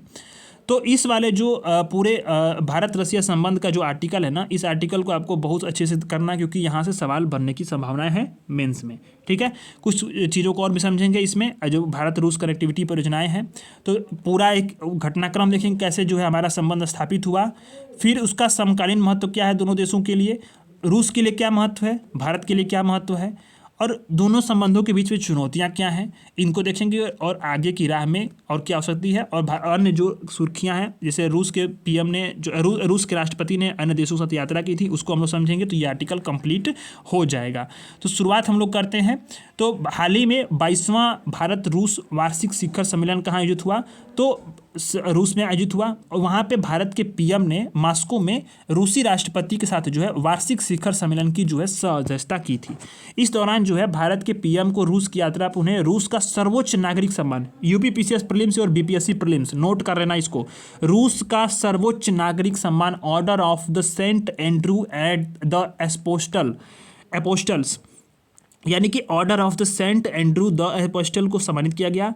और ये एक बहुत ही इम्पॉर्टेंट आपका प्रीलिम्स का फैक्ट बन जाता है स्टेट पीसीएस के लिए, सवाल यहाँ से बनते रहे हैं। ठीक है, तो जाहिर सी बात है इसको नोट करना आप, order of the Saint Andrew the apostles. और मैंने आपको व्हाट्सएप चैनल पे जो हाल ही में पीएम मोदी को 2-3 सम्मान मिले हैं उसको हमने नोट कराया था, तो व्हाट्सएप चैनल को भी ज्वाइन कर लेना, वहाँ पे डिस्क्रिप्शन में लिंक होते हैं, और चाहे वहाँ पे टेलीग्राम को ज्वाइन कर रखो, वहाँ पे बहुत सारे प्रीलिम्स के फैक्ट जो है मैं ऑलरेडी शेयर करता रहता हूँ, तो वहाँ से चीज़ें आपको मिल जाएंगी। ठीक है, अब भारत रूस संबंधों के बारे में देखते हैं। 22वां जो सम्मेलन था भारत रूस वार्षिक शिखर सम्मेलन, उसका फिर से शुरू होने का प्रतीक है, क्योंकि जो है पिछला जो वार्षिक सम्मेलन 2021 में हुआ था, तो इसके बाद जो हुआ, तो भारत की प्रधानमंत्री की रूस की यात्रा थी, वो भारत की जो एक बैलेंस और इंडिपेंडेंट जो फॉरेन पॉलिसी है उसकी अपनाने की एक स्ट्रैटेजिक कैपेसिटी की पुष्टि करता है, और पश्चिम को अपनी स्ट्रैटेजिक ऑटोनॉमी को देखने का संकेत देने का एक रूप में भी जाना जाता है। जैसे मान लो पश्चिम देश जो क्या समझ रहे थे कि भारत जो है वो अमेरिकी हितों या पश्चिमी हितों को ही जो है संपोषित करने वाला है, और बार बार ये सवाल उठ जा रहा था कि रूस के साथ हमारे संबंध बिगड़ गए हैं। पर भारत के पीएम की रूस की इस यात्रा ने कहीं ना कहीं ये संकेत दे दिया कि भारत की जो फॉरेन पॉलिसी है वो इंडिपेंडेंट है, और भारत अपनी स्ट्रैटेजिक ऑटोनॉमी को मजबूत करने और उसको भारत का अपनी स्ट्रैटेजिक ऑटोनॉमी के जो है अपने पक्ष को रखने का जो है एक बड़ा जो है यहाँ से संकेत दे दिया, और इससे जो है भारत रूस के संबंधों में भी जो है कहीं ना कहीं प्रागढ़ता आई। भारत और रूस के संबंधों में प्रमुख घटनाक्रम, ये पूरे ऐतिहासिक तौर पे अगर आप देखें तो यहाँ से आपका पूरा एक GS2 का जो है टॉपिक तैयार हो सकता है, भारत रूस संबंध। तो 1947 में भारत और रसिया ने राजनयिक संबंध स्थापित किए थे। डिप्लोमेटिक रिलेशन कब स्थापित किया था? 1947 में नहीं, जब भारत स्वतंत्र हुआ इसके बाद में ही। फिर 1962 में जो है सोवियत प्रौद्योगिकी ट्रांसफर और MiG-21 जो लड़ाकू विमान अभी हाल फिलहाल में बहुत बार न्यूज में रहते हैं कि जो है वो क्रैश हो गए क्योंकि वो आउटडेटेड हो गए हैं। उस वक्त 1962 में जो है वो उत्पादन करने पर सहमति बनी थी, यानी काफ़ी पुराने हैं। 1971 में जो है शांति, मित्रता और सहयोग की संधि पर भी हस्ताक्षर हुए थे, तो ये भी आपको ध्यान देना है। इसके साथ ही देखें तो 1975 में भारत का पहला जो उपग्रह आर्यभट्ट था वो सोवियत यान सोयूज से लॉन्च किया गया था। USSR उस वक्त था, रसिया था नहीं, USSR था, ठीक है। 1988 में दोनों देशों ने कुड़नकुलम तमिलनाडु में जो परमाणु ऊर्जा संयंत्र है उस पर समझौता किया था। 1993 में मित्रता और सहयोग की संधि हुई थी। फिर स्ट्रैटेजिक पार्टनरशिप 2000 में हुए थे और भारत को जो है स्ट्रैटेजिक पार्टनरशिप को विशेष और विशेषाधिकार प्राप्त स्ट्रैटेजिक पार्टनरशिप तक 2010 में बढ़ाया गया। और फिर 2+2 यानी कि वार्ता हुई। 2+2 में वार्ता क्या होता है? दोनों देशों के डिफेंस मिनिस्टर और दोनों देशों के जो है फॉरेन मिनिस्टर ये मिलकर के मंत्री स्तरीय वार्ता करते हैं। तो 2021 में पहली बार ये हुई थी। तो ये भारत और रूस के संबंधों के इंपॉर्टेंट जो एक्टिविटीज रही हैं, घटनाक्रम रहे हैं, उसका एक ग्लांस है, ठीक है। तो इस शिखर सम्मेलन के प्रमुख परिणामों पे क्या एक नज़र डालते हैं, क्या गया जो शिखर सम्मेलन में निकला। तो हम लोगों ने जो ये शिखर सम्मेलन जो 22वां, इसमें व्यापार और आर्थिक साझेदारी पे जो है बल दिया गया, अस्थायी और विस्तारित साझेदारी। जैसे कि एग्जाम्पल के तौर पे मैंने आपको कल की क्लास में बताया था कि 2030 तक जो है रसिया जो है और भारत के रिलेशंस क्या चाहते हैं कि $100 बिलियन अमेरिकी डॉलर का बायलैटरल जो ट्रेड का लक्ष्य निर्धारित किया है।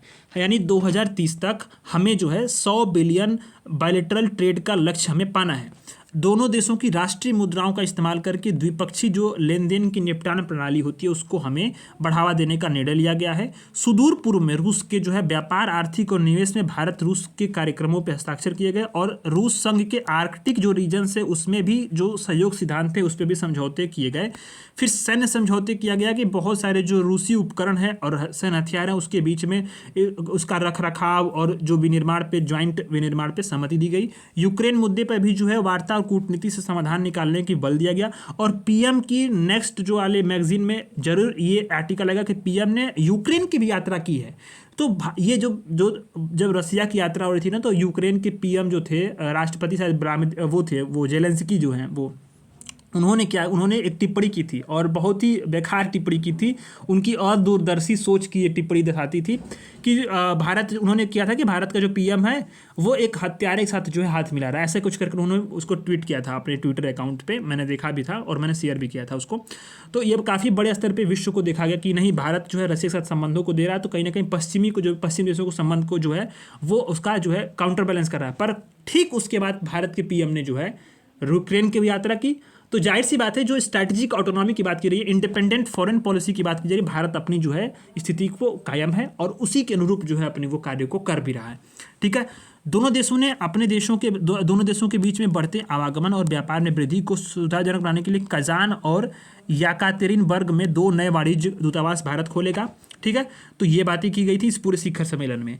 अब आता है कि जो रूस और भारत का संबंध का समकालीन महत्व क्या है।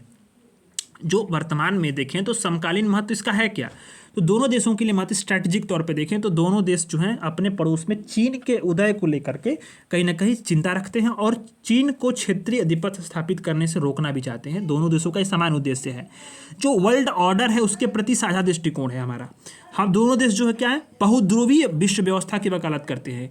यानी जो बहुध्रुवीय विश्व व्यवस्था मतलब अनेक प्रकार के जो ध्रुव हों, ये नहीं कि जो शक्ति जो पावर सेंटर है वो 2 ध्रुवी हो या जो है यूनिपोलर हो, एक ध्रुवी हो, इस तरह से नहीं, बल्कि बहुध्रुवी हो, जिससे क्या होता है कि पूरी जो विश्व व्यवस्था होती है संतुलित होती है और सभी के समान विचारों को जो है वहाँ पे साझा किया जाता है और उसकी वकालत भी की जाती है। तो ऐसे में जो है बहुध्रुवीय विश्व व्यवस्था की वकालत करते हैं, एक तरफा कार्रवाई का विरोध करते हैं दोनों देश। सैन्य सहयोग में भी जो है दोनों देश काफ़ी अधिक सहयोग करते हैं, रिसर्च डेवलपमेंट डिज़ाइन प्रोडक्शन में भी, जैसे कि ब्रह्मांस क्रूज मिसाइल अब अगर देखें तो फिर AK-203 असाल्ट राइफल, इन सभी चीज़ों का जो है मिलकर उत्पादन कर रहे हैं। S-400 का भारत ने और जो रसिया ने इस पर डील किया था काटसा के प्रभाव के बावजूद। स्ट्रैटेजिक ऑटोनॉमी की रक्षा की दोनों देशों की जो है वो अपनी एक जो है रणनीति है। भारत और रूस के बीच में जो मजबूत संबंध है दोनों देशों को अमेरिका और चीन की निर्भरता को संतुलित करने में मदद करते हैं। जाहिर सी बात है दोनों की जो महत्वाकांक्षाएं हैं कि चीन और अमेरिका की कि हम अपनी निर्भरता को बढ़ाएं देशों पे, तो भारत और रसिया के संबंध जो है वो उसको बैलेंस कर लेते हैं, ठीक है। और इंडिपेंडेंट फॉरेन पॉलिसी के लिए जो है उसको भी बढ़ा देने का ये भी अभिव्यक्ति के साधन बन जाते हैं। रूस ने देखें तो फिलीपींस को ब्रह्मोस मिसाइलों की मंजूरी दी थी बिक्री करने के लिए। आपको पता होगा कि ब्रह्मोस मिसाइलों की जो है खेप जो है फिलीपींस में पहुंच चुकी है। तो चीन की आक्रामकता को रोकने के लिए मिसाइलों को जो है फिलीपींस जो है खरीद रहा है। तो ऐसे में जो है रूस चीन का संबंध है, फिर भी रूस ने जो है इसको अनुमति दे दी थी। आतंकवाद से निपटने में भी जो है वो अपनी जो है दोनों देश जो हैं वो कहीं ना कहीं अंतिम रूप से उसे राष्ट्रीय फ्रेमवर्क के तहत जो व्यापक समझौते बनाए जा रहे हैं यूएन का अंतर्राष्ट्रीय आतंकवाद पे, उसको अपनाने की इच्छा रखते हैं। और जाहिर सी बात है कभी ना कभी आने वाले समय में ये अपना भी लेंगे कि एक व्यापक फ्रेमवर्क बनाया जाए किस तरह से अंतर्राष्ट्रीय आतंकवाद से निपटना है, ठीक है। बहुपक्षीय सहयोग में भी दोनों एक दूसरे के एक्टिव रूप से सहयोग करते हैं, जैसे कि एनएसजी हो गया, एससीओ हो गया, यूएन हो गया, ब्रिक्स हो गया, तो ये चीज़ें हैं। और अगर आप देखो तो भारत रूस की कनेक्टिविटी की परियोजनाएं भी हैं, हम लोग देखेंगे इसमें। तो अभी रूस के लिए देखो, रूस के लिए क्या महत्व है, तो जियोपॉलिटिकली रूस के लिए भारत का क्या महत्व है, होता है ना कि रसिया के लिए भी तो कुछ इंपॉर्टेंस होगा ना भारत का। तो जियोपॉलिटिकल, भारत जो है पश्चिम से मित्रता रखने वाला विश्व का एकमात्र प्रमुख लोकतंत्र हो सकता है। जो देखें तो रूस को पश्चिम के साथ क्या करेगा, कम्युनिकेशन गैप जो है उसको फुलफिल करके वार्ता की राह पर ला सकता है, प्रोत्साहित कर सकता है। जैसे अभी भारत ने किया वही काम, जैसे यूक्रेन पर तुरंत पीएम गए हैं, तो जाहिर सी बात है वहाँ पे भी जो रसिया में गए, फिर बाद पीएम यूक्रेन में भी गए हैं, तो एक वार्ता के जो जरिया बन सकता है भारत, ठीक है। और अपनी भूमिका भारत की बढ़ी रही है। आर्थिक तौर पर देखें तो पश्चिम द्वारा रूस का बहिष्कार करने के बीच में भारत का जो मार्केट है बहुत बड़ा मार्केट है, और रूस की रक्षा सामग्री और कच्चे तेल के लिए जो है वो बेहतर आसान बन सकता है। और आप जानते होंगे रूस जो है वर्तमान में सबसे अधिक जो है तेल जो सप्लाई करने का देश बन चुका है भारत के लिए, ठीक है।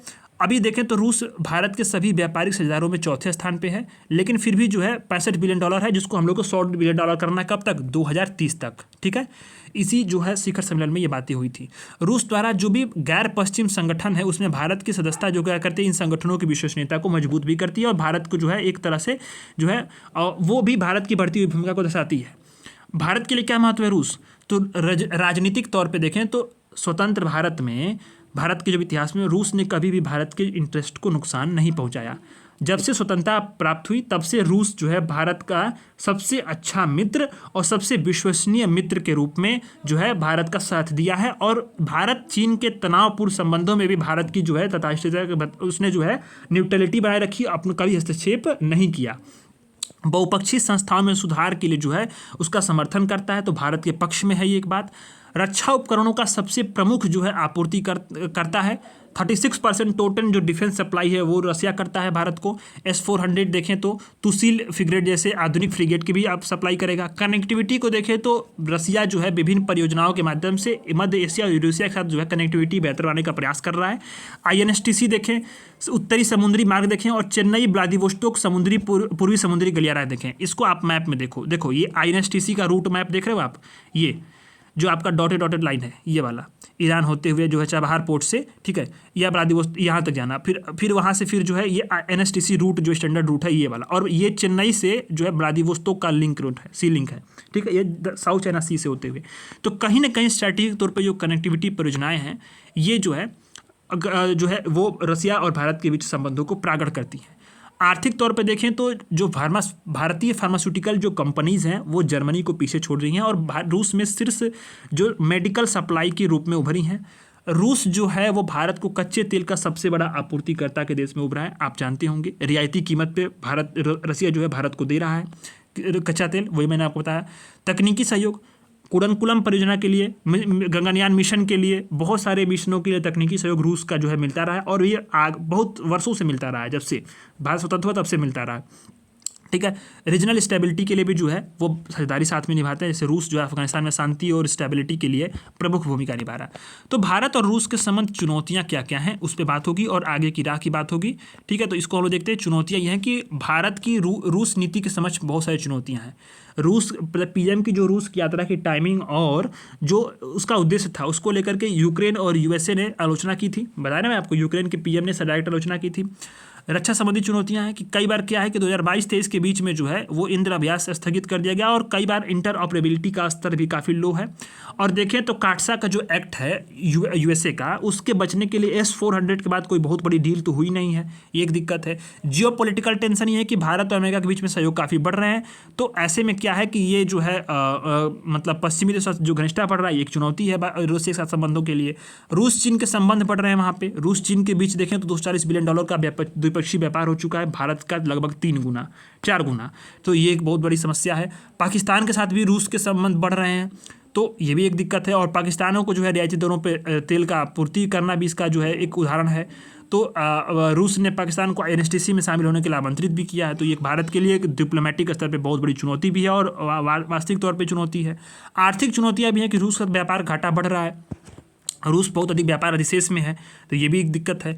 कनेक्टिविटी समस्याएं हैं, तो देखें तो कनेक्टिविटी अगर ध्यान दें तो रूस जो है सुदूर पूर्व और चेन्नई व्लादिवोस्तोक समुद्री गलियारों को पुनर्जीवित करने के व्यापार में सीमित लाभ ही मिल सकेगा, क्योंकि जापान और साउथ कोरिया के प्रतिबंधों की वजह से विदेशी बाजारों तक रूस की पहुंच सीमित हो गई है। नागोर्नो कराबाख में भी देखें तो कई बार संघर्ष हो रहे हैं, तो वहाँ पे भी NSTC परियोजना के समझ जोखिम खतरा है। तो ऐसे में आगे की राह क्या हो, आगे की राह होगी ना कि हम आगे की राह में ये करेंगे, तो आपसी विश्वास को जो है वो बिल्ड अप करना है हमें। कहीं ना कहीं रूस, चीन और भारत अमेरिका की जो नज़दीकी बढ़ रही है, उसके मद्देनज़र दोनों देशों के जो ट्रस्ट को बिल्ड करने की ज़रूरत है। व्यापार में विविधता लाना, डाइवर्सिफाई करना है। व्यापार में जो है वो बहुत सारे, जैसे धातु कर्म, रासायनिक उद्योग से मतलब, और जो अंतरिक्ष सेक्टर के जो क्षेत्र हैं, ट्रेडिशनल सेक्टर्स हैं, उनमें हमें क्या करना है, डाइवर्सिफाई पढ़ना पड़ेगा। क्रूड ऑयल से सिर्फ काम नहीं चलने वाला, ठीक है। और निजी सेक्टर की भागीदारी को भी अधिक व्यापक बनाना है। FTA के तौर पे हमें काम करना पड़ेगा। रूस को जो नेतृत्व वाले यूरेशियन इकोनॉमिक यूनियन है, वहाँ से हमें FTA पे वार्ता को तेजी लानी चाहिए। यूरेशियन इकोनॉमिक यूनियन, EU की बात यहाँ पे नहीं कर रहा है, ठीक है, रसिया का नेतृत्व वाला यूरेशियन इकोनॉमिक यूनियन है, वहाँ पे FTA की वार्ता को तेजी लानी चाहिए। रेसिप्रोकल एक्सचेंज ऑफ लॉजिस्टिक को एग्रीमेंट को लागू करना चाहिए। यह समझौता क्या करता है, सैन्य अभ्यास, प्रशिक्षण, पोर्टकॉल और मानवीय सहायता और आपदा के प्रयासों के लिए सैन्य विनियमन को सरल बनाएगा। रक्षा वार्ता, यानी दोनों देशों को क्या करना चाहिए कि डिफेंस स्पेयर पार्ट्स और उसकी रखरखाव के मुद्दों के लिए भारत की चिंताओं को हल करने के लिए हमें जो है वो डिफेंस वार्ता को वहाँ पे आयोजित करनी चाहिए। द्विपक्षीय और क्षेत्रीय मुद्दों पे हमें सहयोग को व्यापक करना है और Tier 2 कूटनीति को हमें कहीं ना कहीं मजबूत करना है। तो ऐसे में जो है इन सारी चीज़ों से हम लोग भारत और रसिया के संबंधों को बेहतर कर सकते हैं। संबंधित सुर्खियाँ देखें तो रूस के राष्ट्रपति ने उत्तर कोरिया और वियतनाम की ऑफिशियल यात्राएं की थी। उत्तर कोरिया से जो है वहाँ पे देखिए तो वहाँ पे रूस और उत्तर कोरिया ने व्यापक रणनीतिक साझेदारी संधि पे साइन किए।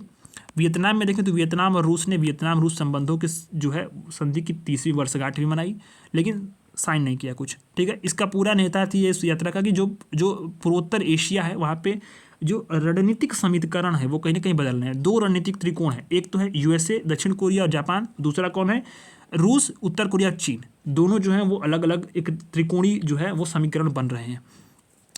एशिया प्रशांत में सिक्योरिटी जो गतिशीलता उसमें महत्वपूर्ण बदलाव आ रहा है और वैश्विक सुरक्षा को खतरा भी है। देखें तो रूस चीन की सुरक्षा गारंटी क्या कर सकता है, उत्तर कोरिया अपनी जो सैन्य का मॉडर्नाइजेशन का जो स्कीम्स हैं, अपनी योजनाएं, वो उसको आगे बढ़ा सकता है। तो ये जो है कहीं ना कहीं एक बहुत बड़ा हानिकारक है। पाकिस्तान को भी टेक्नोलॉजी ट्रांसफ़र की बात की जा रही है, तो ये दिक्कतें हैं। नेक्स्ट आर्टिकल आता है भारत यूनाइटेड किंगडम संबंध। सुर्खियों में क्यों रहा कि यूके के विदेश सचिव ने भारत की यात्रा की, ठीक है। तो यूके ने महत्वपूर्ण और उभरती हुई टेक्नोलॉजीज उसमें सहयोग करने के लिए प्रौद्योगिकी सुरक्षा पहल टेक्नोलॉजी सिक्योरिटी इनिशिएटिव की शुरुआत की है। इसमें जो है दूरसंचार को, महत्वपूर्ण खनिज को, सेमीकंडक्टर को, AI को, क्वांटम, इन सारे सेक्टर में बात की जाएगी। और इसका जो पहल का समन्वय कौन करेगा, कोऑर्डिनेशन कौन करेगा, तो दोनों देशों के जो राष्ट्रीय सुरक्षा सलाहकार NSA हैं वो करेंगे। तो अगर आप देखें तो भारत और यूके के बीच में संबंधों की घनिष्ठता कैसे कैसे देखी बढ़ी है, तो इसको हम लोग ध्यान देना इस वाले पूरे जो चार्ट है इसमें।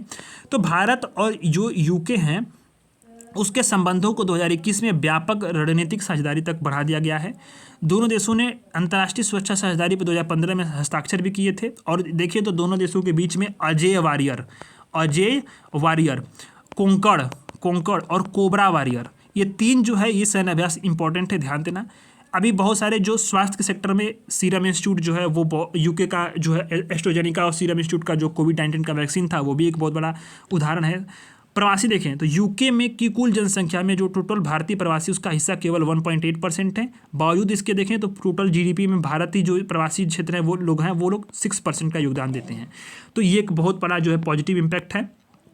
अगर आप देखें तो भारत यूके के बीच में द्विपक्षीय व्यापार देखें तो एक वर्ष में 34% की वृद्धि हुई है, तो बहुत अधिक है ये। ठीक है, ये आप ग्राफ को देख रहे होंगे।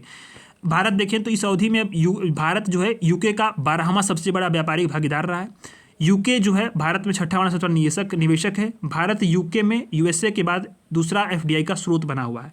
तो एक बहुत पॉजिटिव इम्पैक्ट है दोनों देशों के बीच में आर्थिक संबंधों का। ठीक है, तो भारत यूके के संबंधों का बढ़ता महत्व क्या है, इसको हम लोग समझते हैं। जो बढ़ता महत्व है संबंधों का कैसे है, तो बहुस्तरीय संबंधों का गहन होना। कैसे? यूके ने और भारत ने 2021 में एक भारत यूके वर्चुअल शिखर सम्मेलन में संबंधों को बेहतर बनाने के लिए एक रोड मैप लॉन्च किया था, रोड मैप 2030। इसका उद्देश्य क्या था कि जो भारत यूके संबंध है उसको व्यापक रणनीतिक साझेदारी तक लेकर जाना है। साथ ही देखें तो यूके जो है भारत में यूनाइटेड किंगडम भारत की जो है यूएनएससी में अस्थायी सीट की दावेदारी है, और जो परमाणु आपूर्तिकर्ता समूह है एनएसजी उसमें भी उसका समर्थन करता है। ठीक है, तो दोनों बातों को ध्यान देने से फ्रांस करता है, वैसे यूके भी करता है। भारत और यूके हिंद प्रशांत क्षेत्र में नेट सिक्योरिटी प्रोवाइडर की भूमिका निभा रहे हैं। नेट सिक्योरिटी प्रोवाइडर मैंने बताया था ना कि समग्र सुरक्षा जो प्रदाता है, यानी कि जो पूरी स्थिरता है, खुले समावेशी और समग्र हिंद महासागर में जो भी सिक्योरिटी संबंधी दिक्कतें आ रही है जो देशों के समक्ष, जो समुद्री डकैती की बात हो या फिर चीन का बढ़ता डोमिनेंस हो, वहाँ पे काउंटर बैलेंस करने के लिए भारत और यूके जो है वो नेट सिक्योरिटी प्रोवाइडर के रूप में अपनी भूमिका को निभा रहे हैं, और वो उसको अधिक तरीके से उसको मजबूत भी कर रहे हैं। यूके की हिंद प्रशांत के प्रति जो झुकाव है ये भारतीय हितों के साथ मेल खाती है। दोनों देश देखें तो अगर आप देखें तो दोनों देश ग्रे और डार्क शिपिंग के बारे में जानकारी साझा कर रहे हैं, और यूके जो है Indo Pacific ocean initiative IPOI में शामिल भी हो गया। डार्क शिपिंग ऐसे क्या होता है? ऐसे जहाज जो AIS को बंद करके संचालन करते हैं, अवैध गतिविधियां करते हैं।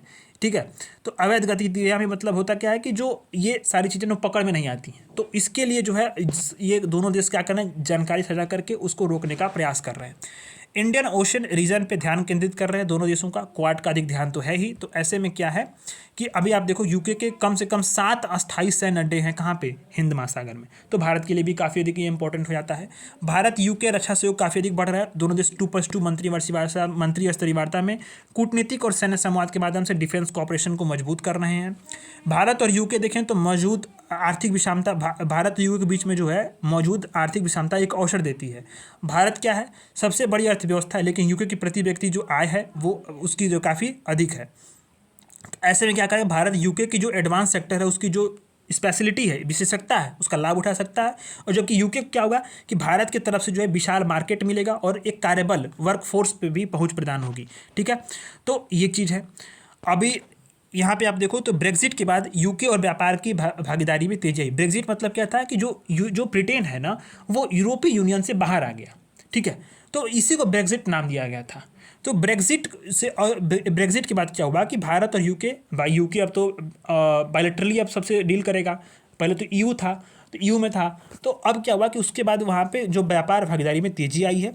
तो अपनी जो यूके क्या कर रहा है, अपनी ग्लोबल ब्रिटेन की स्ट्रेटेजी है उसी के तहत जो है वो अपने आर्थिक संबंधों को जो है कहीं ना कहीं प्राथमिकता दे रहा है।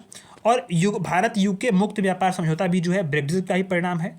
ठीक है, और इसका लक्ष्य यह है कि FTO को हमें कि 2030 तक हमें $100 बिलियन तक जो है पहुंचाना है। तो यहाँ पे आप देखो कि भारत की विदेश मंत्री की जो है FTO वार्ता जो हो रही थी भारत यूके के बीच में, तो उस पर टिप्पणी थी कि हमने मुक्त व्यापार समझौते की वार्ता अपनी साझी कैपेसिटी को उजागर करने के लिए बेंगलुरु से बर्मिंघम तक विकास की हमारी महत्वाकांक्षाओं का आधार है, न कि सीमा का। तो ये जो हमारे फॉरेन मिनिस्टर थे उनकी टिप्पणी थी। बस ऐसे ही मैंने आपको बता दिया, इसको याद नहीं करना है, बस ऐसे आप समझ लो। अब FTA अभी जब हम समझेंगे FTA को, तो भारत और यूके के बीच में संबंधों की क्या चुनौतियां हैं। तो औपनिवेशिक प्रभाव, भारत में क्या है, उपनिवेशवाद विरोधी रुख जो है ब्रिटेन की संभावनाओं की पूरी श्रृंखला से रोकता है। उपनिवेशवाद में जिस तरह से भारत का शोषण हुआ था और जिस तरह से यूके ने भारत के जो है उस पर राज किया, तो कहीं ना कहीं एक दिक्कतें आती हैं, लेकिन अब वो बीती बातें हैं।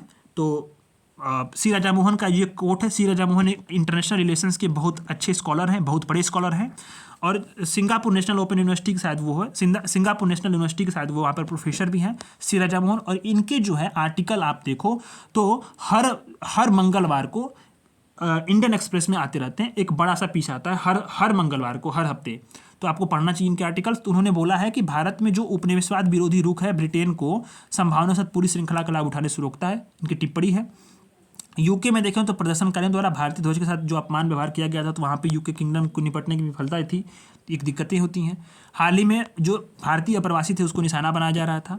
यूके की जो भारत पाकिस्तान को एक समान रखने की जो नीति है वो भारत के हितों के खिलाफ है, जाहिर सी बात है यहाँ पे दिक्कतें होती हैं। और यूएन में जो कश्मीर के एक मुद्दे के रूप में उठाना, ये भी एक बहुत बड़ी दिक्कत है भारत के हितों के साथ। और एफटीए पर वार्ता के लिए जो विशिष्ट समय सीमा है उसका अभाव है, तो ये एक समस्या है। तो ये चुनौतियां हैं संबंधों में। ऐसे में आगे की राह क्या हो सकती है? तो भारत यूके को एफटीए जल्द से जल्द अंतिम रूप देना चाहिए। जो भी वार्ताएं हैं उसको लक्षित तरीके से पूरा करने के लिए एक तिथि निर्धारित करे। लोगों के बीच में संबंधों को बढ़ावा देना चाहिए, जैसे जनरेशन यूके इंडिया पहल हो गया, इंडिया यूके यंग प्रोफेशनल योजना होगी, तो ऐसे में इसको बढ़ाना चाहिए।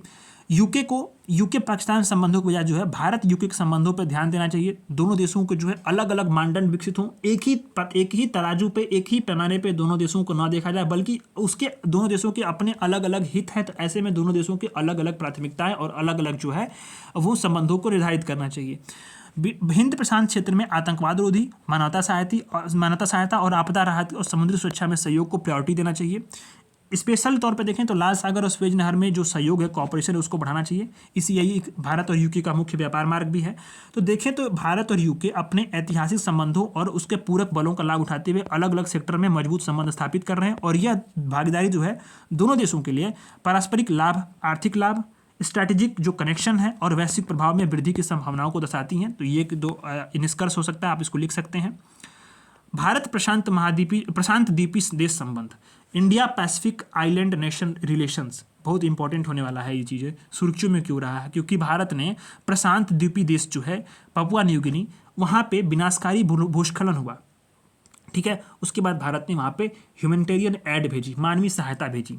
पपुआ गिनी को जो है, न्यू गिनी को मानवीय सहायता जो है भारत की forum of India Pacific island corporation FIPIC साझेदारी जो है उसके प्रति भारत की प्रतिबद्धता को दर्शाता है। तो हम लोगों को समझेंगे कि जो इंडिया पैसिफिक आइलैंड नेशंस हैं, पहले आपको करना क्या है कि मैप उठाओ, एटलस या जो बड़ा वाला मैप होता है, उसमें आपको इंडिया पैसिफिक आइलैंड नेशंस को देख लेना है, कौन कौन से आइलैंड्स हैं, इंपॉर्टेंट आइलैंड हैं। और जो ये पपुआ न्यू गिनी को जो ह्यूमैनिटेरियन एड दिया गया, तो हम लोगों को समझना है कि forum of India Pacific island corporation FIPIC क्या है, ठीक है। तो इसको पहले समझेंगे और आपका ये काम है। अब मैपिंग मैं नहीं कराऊंगा, क्लास ऑलरेडी लंबी हो रही है और कल की क्लास तो 1.5 घंटे से अधिक चली जा रही थी। तो अब मैपिंग वहाँ पे मैंने जापान का कराया था। आपको क्या करना है, प्रशांत द्वीपीय देशों की मैपिंग कर लेनी है। आप देख सकते हैं यहाँ पे नॉर्थ पैसिफिक आइलैंड है, हवाई द्वीप है, मार्शल आइलैंड को आप जानते होंगे, कई बार न्यूज़ में रहा है, गुआम है, पलाऊ है, ठीक है, किरीबाती है, ठीक है, समोआ है, तुवालू है, तुवालू आपको मैंने कराया भी था, एक बार न्यूज़ में था, कुक आइलैंड है, फ्रेंच पोलिनेशिया है, यहाँ पे आप देखो टोंगा आइलैंड है, न्यूजीलैंड को आप जानते ही होंगे, फिजी जानते होंगे, वानातू जानते होंगे, सोलोमन आइलैंड आपको मैंने एक बार न्यूज़ में था, मैं आपको कराया भी था, चाइना के साथ उसने साझेदारी साझा की थी, तो कुछ वहाँ पे उनके साथ जो है कॉपरेशन स्थापित किया था। न्यू कैलेडोनिया जो है वहाँ पे पपुआ न्यू गिनी को आप जानते होंगे, इंडोनेशिया को जानते होंगे। तो यही पपुआ न्यू गिनी पे जो है भारत ने ह्यूमैनिटेरियन एड भेजा है भूस्खलन के बाद। तो हम लोगों को समझना क्या है, forum of India Pacific island corporation FIPIC के बारे में। यह क्या है, बहुराष्ट्रीय समूह है जो भारत और प्रशांत महासागर के 14 द्वीपीय देश जो हैं।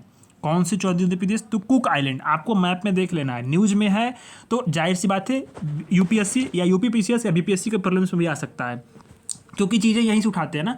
सवाल उठाने का जो पूरा प्रोसेस होता है वो करंट में कुछ चीज़ें रहेंगी, उसके जो स्टैटिक पोर्शन है वहाँ से सवाल उठ सकता है। उसको बोलते हैं स्टैटोडायनेमिक करंट अफेयर्स। तो वहाँ से क्या होता है कि स्टैटिक पोर्शन उठाए जाएंगे करंट के जो चीज़ों का। तो आप देखना जो forum of India Pacific island corporation है उसके देखेंगे, यह बहुराष्ट्रीय समूह है, बहुत सारे देश हैं इसमें, भारत और प्रशांत महासागर के 14 द्वीपीय देशों के बीच में यहाँ पे संबंध सहयोग स्थापित करने के लिए 2014 में इसको स्थापित किया गया था, जब हमारे PM साहब जो है पहली बार वहाँ पे प्रधानमंत्री बने थे। तो तो ऐसे में क्या है कि 14 देश कौन से? कुक आइलैंड मैप में आपको देखना है, फिजी, किरिबाती, मार्शल आइलैंड को आपको दिखाया मैंने, माइक्रोनेशिया, नुआरू, न्यू सामोआ को आपने दिखाया, सोलोमन द्वीप दिखाया भी, Palau, Papua New Guinea, tonga, Tuvalu और वानुआतू। ठीक है, तो ये चीज़ें हैं। तो इसी के जो आपका फोरम ऑफ फिपिक जो है, इसी के थ्रू जो है भारत ने ह्यूमैनिटेरियन एड भेजा है। कहाँ पे? पपुआ न्यू गिनी में। अभी आप देखो कि वहाँ पे एक विनाशकारी भूस्खलन का सामना करना पड़ा, वहाँ भयंकर तबाही हुई, जान माल का काफ़ी नुकसान हुआ। तो देखें तो प्रशांत द्वीपीय देशों में जो पपुआ न्यू गिनी है वो क्षेत्रफल और जनसंख्या दोनों के हिसाब से सबसे बड़ा देश है। और ये दो प्रशांत द्वीपीय देश कहाँ पे स्थित हैं? प्रशांत महासागर में। इनमें 3 प्रमुख द्वीप समूह हैं, ध्यान देना, 3 प्रमुख। तो इसमें कौन कौन से द्वीप समूह हैं? तो आपको देखो माइक्रोनेशिया में आप देखना ये वाले जो आपके जो है मार्शल आइलैंड वाले यहाँ पे रीजन्स, फिर है आपका देखना मेलानेशिया, और फिर आपका देखा पोलिनेशिया। ये 3 समूह हैं, इसमें बहुत सारे द्वीप हैं।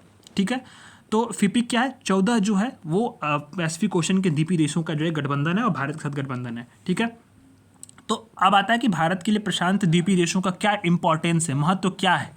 तो जियोपॉलिटिकल के तौर पे देखें, भू राजनीतिक के तौर पे देखें तो हिंद प्रशांत रणनीति जो भारत की है उसके लिए प्रशांत द्वीपीय देश उसके लिए काफ़ी महत्वपूर्ण है। और हिंद प्रशांत रणनीति का एकमात्र उद्देश्य यह है कि खुला, स्वतंत्र, समावेशी हिंद प्रशांत क्षेत्र को सुनिश्चित करना है, चीन के बढ़ते प्रभाव को रोकना है। जो स्ट्रैटेजिक इनकी लोकेशन है, होता क्या है कि भारत के जो व्यापक समुद्री रणनीति है और सैन्य गठबंधन है उसके लिए ये एक मार्ग प्रदान करते हैं। और हिंद प्रशांत अब क्षेत्र जो है पूरा हिंद जो इंडो पैसिफिक रीजन है वो ग्रेट वॉर गेम, यानी बहुत सारी जो पावर वाली शक्तियां हैं, जो बड़े देश हैं, उनके युद्ध का एक स्थल बन रहा है। और चीन अमेरिका जैसी जो महाशक्ति है उनकी ग्रेट पावर रिवलरी, जो बड़े महाशक्तियों की प्रतिद्वंदता, उसकी एक जगह बनता जा रहा है, उसका केंद्र बनता जा रहा है। ठीक है, पहले ये बहुत दूसरे जगह केंद्र थे, लेकिन अब हिंद पैसिफिक जो इंडो पैसिफिक जो रीजन है, हिंद प्रशांत जो क्षेत्र है, वो एक नया केंद्र और ये जो जगह जो है वो बनता जा रहा है। भारत की जो ग्लोबल साउथ का जो नेतृत्व करता है उसके विश्वसनीयता के रूप में बढ़ाने के लिए ये दो देश हैं, काफ़ी इंपॉर्टेंस हैं और ये साउथ कॉपरेशन को भी मजबूती देते हैं। ठीक है, भारत की जो है आर्थिक क्षमता को मजबूत करते हैं। साउथ कॉपरेशन तो आप समझ रहे होंगे ना, जो विकासशील देश हैं। ठीक है, और आपको पता है ना ग्लोबल साउथ ग्लोबल नॉर्थ, ये तो आपको मैंने कल भी बताया था। तो भारत की जो इकोनॉमिक कैपेसिटी उसको मजबूत करते हैं। ध्यान देना कि इसी के बीच में भारत और फिपिक के बीच में कुल $571 मिलियन का व्यापार हुआ था। तो समुद्री व्यापार को काफ़ी अधिक सिक्योर करते हैं। भारत की जो संसाधन जो खोज है, सुरक्षा की खोज है, उसमें भी काफ़ी अधिक जो है blue economy, exclusive economic zone, इसमें भी जो है ये भागीदारी करके जो है इनके लिए अवसर देते हैं। बहुपक्षवाद में सुधार देते हैं। ये राष्ट्र क्या करेंगे, वैश्विक स्तर पे जो छोटे छोटे जो चिंताएं हैं, जो बड़ी सारी साझी चिंताएं हैं, उस पर एक जो कलेक्टिव रूप से अपनी भूमिका निभा सकते हैं। यूएन में भारत के स्थायी सदस्यता के तौर पर एग्जाम्पल देखें तो ये भारत का समर्थन कर सकते हैं। जलवायु परिवर्तन के प्रति जो भारत की प्रतिबद्धता है, अंतर्राष्ट्रीय प्रतिबद्धता है, उसमें जो है ये एक महत्वपूर्ण भूमिका हो सकती है, क्योंकि ये देश क्या है, द्वीपीय देश है। जब जलवायु परिवर्तन होगा तो समुद्री जल स्तर में वृद्धि होगी तो ये देश डूबने की कगार पर जाएंगे। ऐसे में जलवायु परिवर्तन में जो भारत का अंतर्राष्ट्रीय रुख है, जैसे कि ISA हो गया, इंटरनेशनल सोलर अलायंस हो गया, CDRI हो गया, तो इन सारे देशों में कुछ देशों ने अपना सहयोग भी दिया है और वो शामिल भी हो गए हैं। और ये देश जो है वैश्विक स्तर पर, वैश्विक मंचों पर भारत की जो जलवायु परिवर्तन के प्रति प्रतिबद्धता है उस पर अपनी भूमिका निभा सकते हैं और समर्थन दे सकते हैं। और देखें तो मजबूत भारतीय प्रवासी उपस्थिति और ऐतिहासिक संबंध भी हैं, जैसे कि पापुआ न्यू गिनी और सोलोमन आइलैंड जैसे देशों के साथ हमारा ऐतिहासिक संबंध है। ब्रिटेन के उपनिवेश भी थे। और फिजी, उसकी 1/3 पॉपुलेशन क्या है, भारतीय मूल की है। तो ये चीज़ है। अब आता है कि भारत की प्रशांत द्वीपीय देशों के साथ भागीदारी क्या है, फिर उसके बाद चुनौतियां समझेंगे और फिर आगे की राह समझेंगे। ठीक है, तो भारत और जो प्रशांत द्वीपीय देशों के साथ भागीदारी देखें तो इंडो पैसिफिक ओशन इनिशिएटिव 2019 में ये एक मुक्त और बिना संधि वाली वैश्विक पहल है, जो करता क्या है कि हिंद प्रशांत क्षेत्र में जो भी ओशन वाला रीजन है उसका मैनेजमेंट करना, उसका कंजर्वेशन करना, उसकी सततता, कंटिन्यूटी को बनाए रखना और उसकी सिक्योरिटी को सुनिश्चित करना एक पहल करता है। ये अनुदान, सहायता और रियायती ऋण, अनुदान मतलब ग्रांट, जिसको वापस नहीं देना होता है, ग्रांट। ठीक है, अनुदान की सहायता भारत करता है। भारत जो है उसने नवीकरणीय ऊर्जा और जलवायु संबंधित परियोजना में अनुदान किया है। और एक वहनीय ऋण, माने बहुत कम इंटरेस्ट पे या बहुत ही छोटे मतलब उसको बहुत दिन बाद आपको देना होगा, ऐसा ऋण जो है उसने भारत ने उपलब्ध कराए हैं। मानवीय सहायता पे आपदा राहत, उदाहरण के लिए कोविड-19 दौरान जो है वो वैक्सीन आपूर्ति देना, और अभी ह्यूमैनिटेरियन एड दिया ही भारत। चुनावी प्रक्रियाओं को आसान बनाने में जो है मदद किया भारत ने। जो है पापुआ न्यू गिनी को जो है इंडिलिबल जो इंक होती है, जो चुनाव में हाथ पे लगती है, स्याही, आपने जब कभी वोट दिया होगा तो आप जानते होंगे हाथ पे आपको स्याही लगा देती है, वो काफ़ी दिन तक मिटती नहीं है। सिल्वर नाइट्रेट का उसमें इस्तेमाल होता है और वो भारत में सिर्फ एक जगह बनती है। कमेंट करिएगा कि भारत में जो स्याही पूरे भारत में कहाँ बनती है, बहुत इंटरेस्टिंग फैक्ट होगा, आप सर्च करना इसको। ठीक है। तो अब भारतीय तकनीकी और आर्थिक सहयोग, इसके लिए भी जो है भारत ने सागर अमृत छात्रवृत्ति सहयोग शुरू किया है। भारत यूएन राष्ट्र विकास साझेदारी कोष भी जो है भारत ने अल्प देशों और इसे जो है अल्प विकसित देशों और लघु द्वीपीय विकासशील देशों को सहायता देने के लिए स्थापित किया गया है। तो ये भी एक बहुत इंपॉर्टेंट है। तो इस तरह से जो है भारत सहयोग कर रहा है। सामुदायिक यानी कि कम्युनिटी डेवलपमेंट के लिए भारत और मार्शल द्वीप ने MOU किए हैं। इसका उद्देश्य क्या है कि जो मार्शल आइलैंड है उसमें कम्युनिटी डेवलपमेंट के परियोजनाओं को फाइनेंस करना है। स्वास्थ्य सेवा के लिए भारत का 12 स्टेप एक्शन प्लान भी है फिजी में। सुपर स्पेशलिटी कार्डियोलॉजी यानी कि जो हृदय के अस्पताल की जो स्थापना, ध्यान देना है कि चुनौतियाँ क्या हैं, बताती है ना कि प्रशांत द्वीपीय देशों के साथ हमारी चुनौतियाँ क्या हैं। तो जियोपॉलिटिकल जो प्रतिस्पर्धा है कहीं ना कहीं वो है। चीन की जो स्ट्रैटेजिक लोकेशंस हैं वो भारत की स्ट्रैटेजिक जो लोकेशन नहीं, चीन की जो स्ट्रैटेजिक उपस्थिति है वहाँ पे सामरिक तौर पे भारत के प्रभाव के लिए चुनौती बन चुकी है।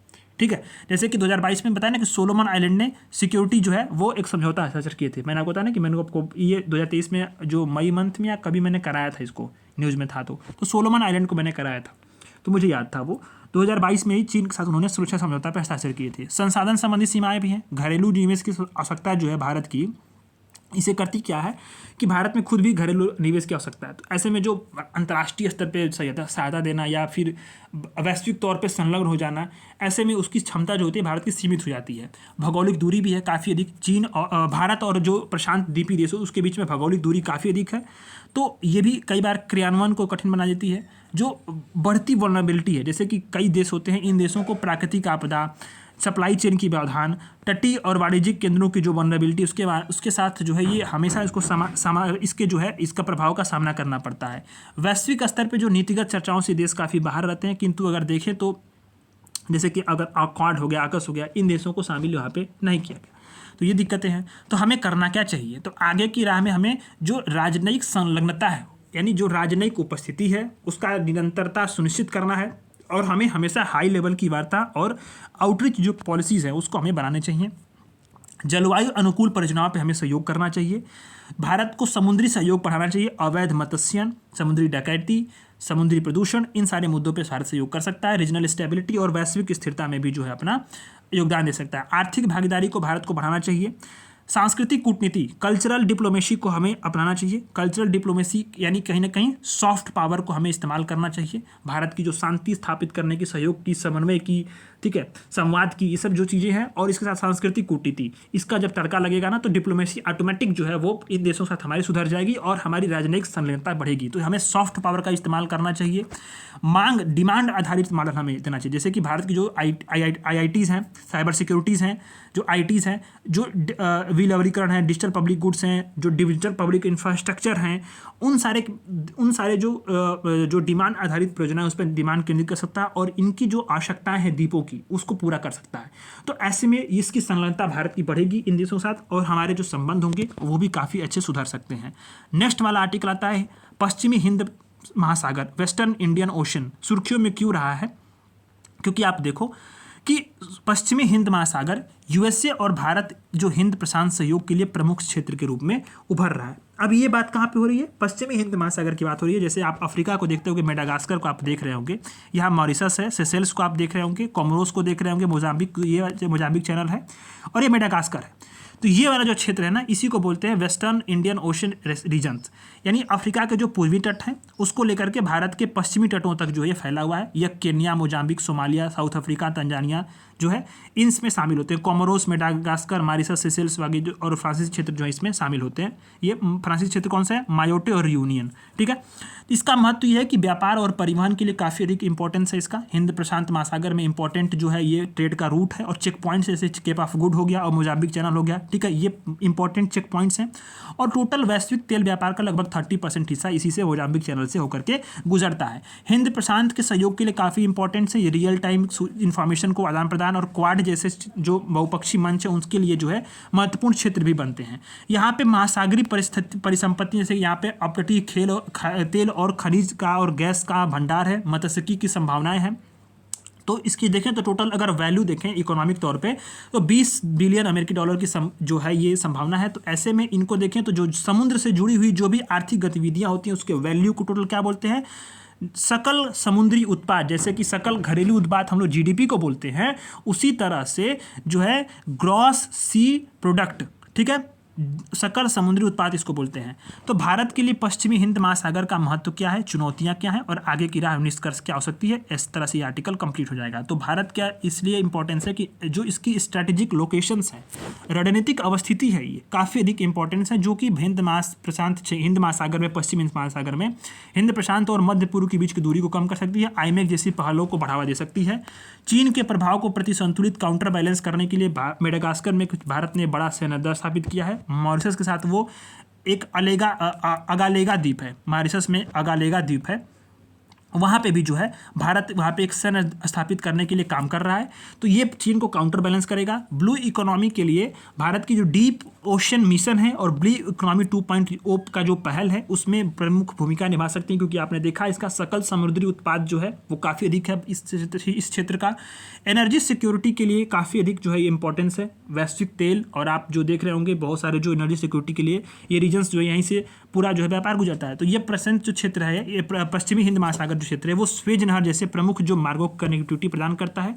तो ये एनर्जी सिक्योरिटी के लिए काफ़ी अधिक जो है आवश्यक है। पूरी वैश्विक ऊर्जा का 90% जो है वो हिस्सा जो है हिंद महासागर स्वेज नहर के माध्यम से होता है व्यापार। नेट सिक्योरिटी प्रोवाइडर के रूप में भारत जो है इस अपनी छवि को रीजनल जो पावर है उसके रूप में प्रभाव को बढ़ाने में मदद कर सकती है। ये भी भारत की भी एक महत्व है। ऐसे में इसकी चुनौतियाँ क्या हैं? पश्चिमी हिंद महासागर में चुनौती तो होगी ना। तो समुद्री खतरे जैसे डकैती हो रहा है, समुद्री डकैती, जो आक्रामक प्रजातियां हैं, जीवों की तस्करी है, अवैध मादक पदार्थ और व्यापार है, इसकी जो तस्करी है, जो अनऑफिशियली जो है किस प्रकार से अनाधिकृत मत्स्यन हो रहा है, बहुत ही डीप ट्रेंच सी ट्रेलिंग हो रहा है, इसके बाद साथ मानव तस्करी भी है, ये भी दिक्कतें आ रही हैं। सोमालिया के तटों पे देखें तो समुद्री डकैतों में हमलों में काफ़ी वृद्धि हुई है।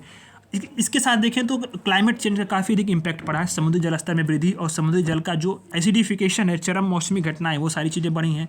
चीन की डेप्थ ट्रैप जो रणनीति है, यानी कि ऋण जाल कूटनीति, पहले ऋण देना फिर उसके बाद जो है उस जगह पे कब्जा कर लेना चुकाने पाने पे, तो ये इसने जो है क्या किया है कि केन्या जैसे बहुत सारे जो नाजुक अर्थव्यवस्थाएं जो है जो अफ्रीका के देश के हैं या उस जो छोटे छोटे द्वीपीय देश हैं, वहाँ पे जो है चीन की ऋण जाल की कूटनीति ने, डेप्थ ट्रैप डिप्लोमेसी ने भारत के समक्ष जोखिम को उत्पन्न किया है।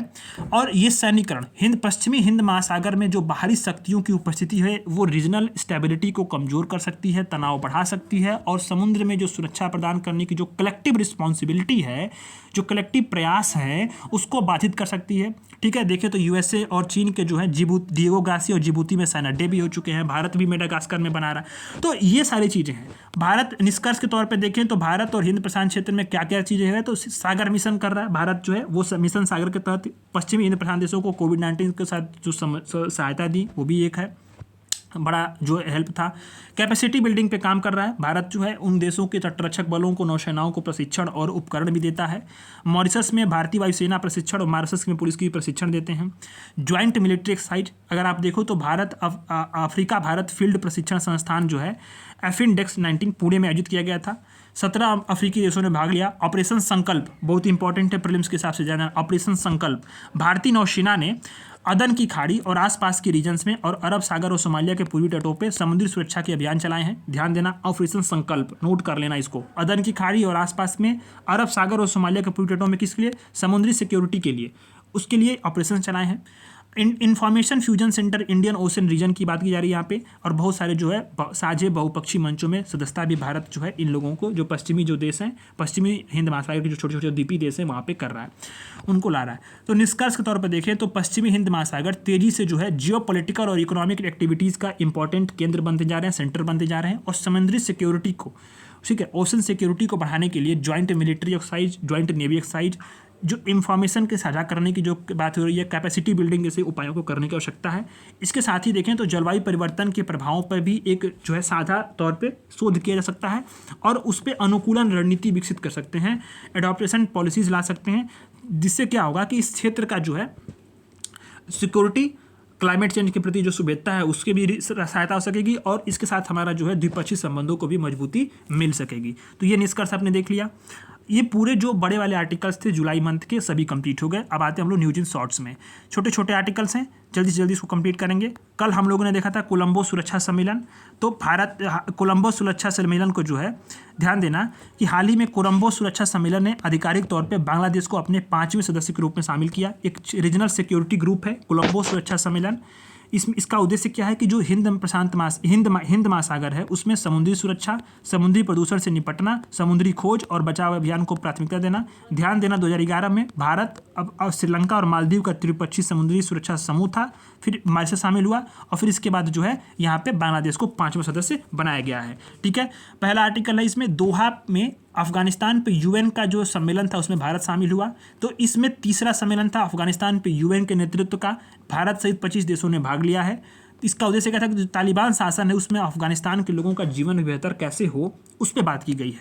तो इस सम्मेलन में जो है तालिबान जो है वो प्रतिनिधि बन के निकला था भारत अफगानिस्तान के तौर पर।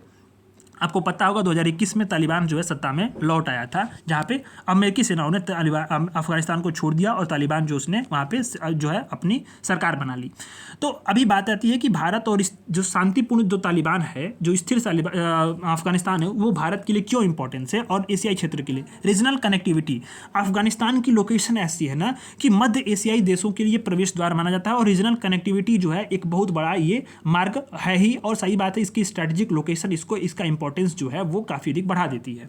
ठीक है, अब होता क्या है कि सुरक्षा के तौर पे भी देखें तो इस उग्रवाद और सीमा पार जो आतंकवाद की मतलब ये अगर देखें तो इसका भी बहुत बड़ा मुद्दा रहा है।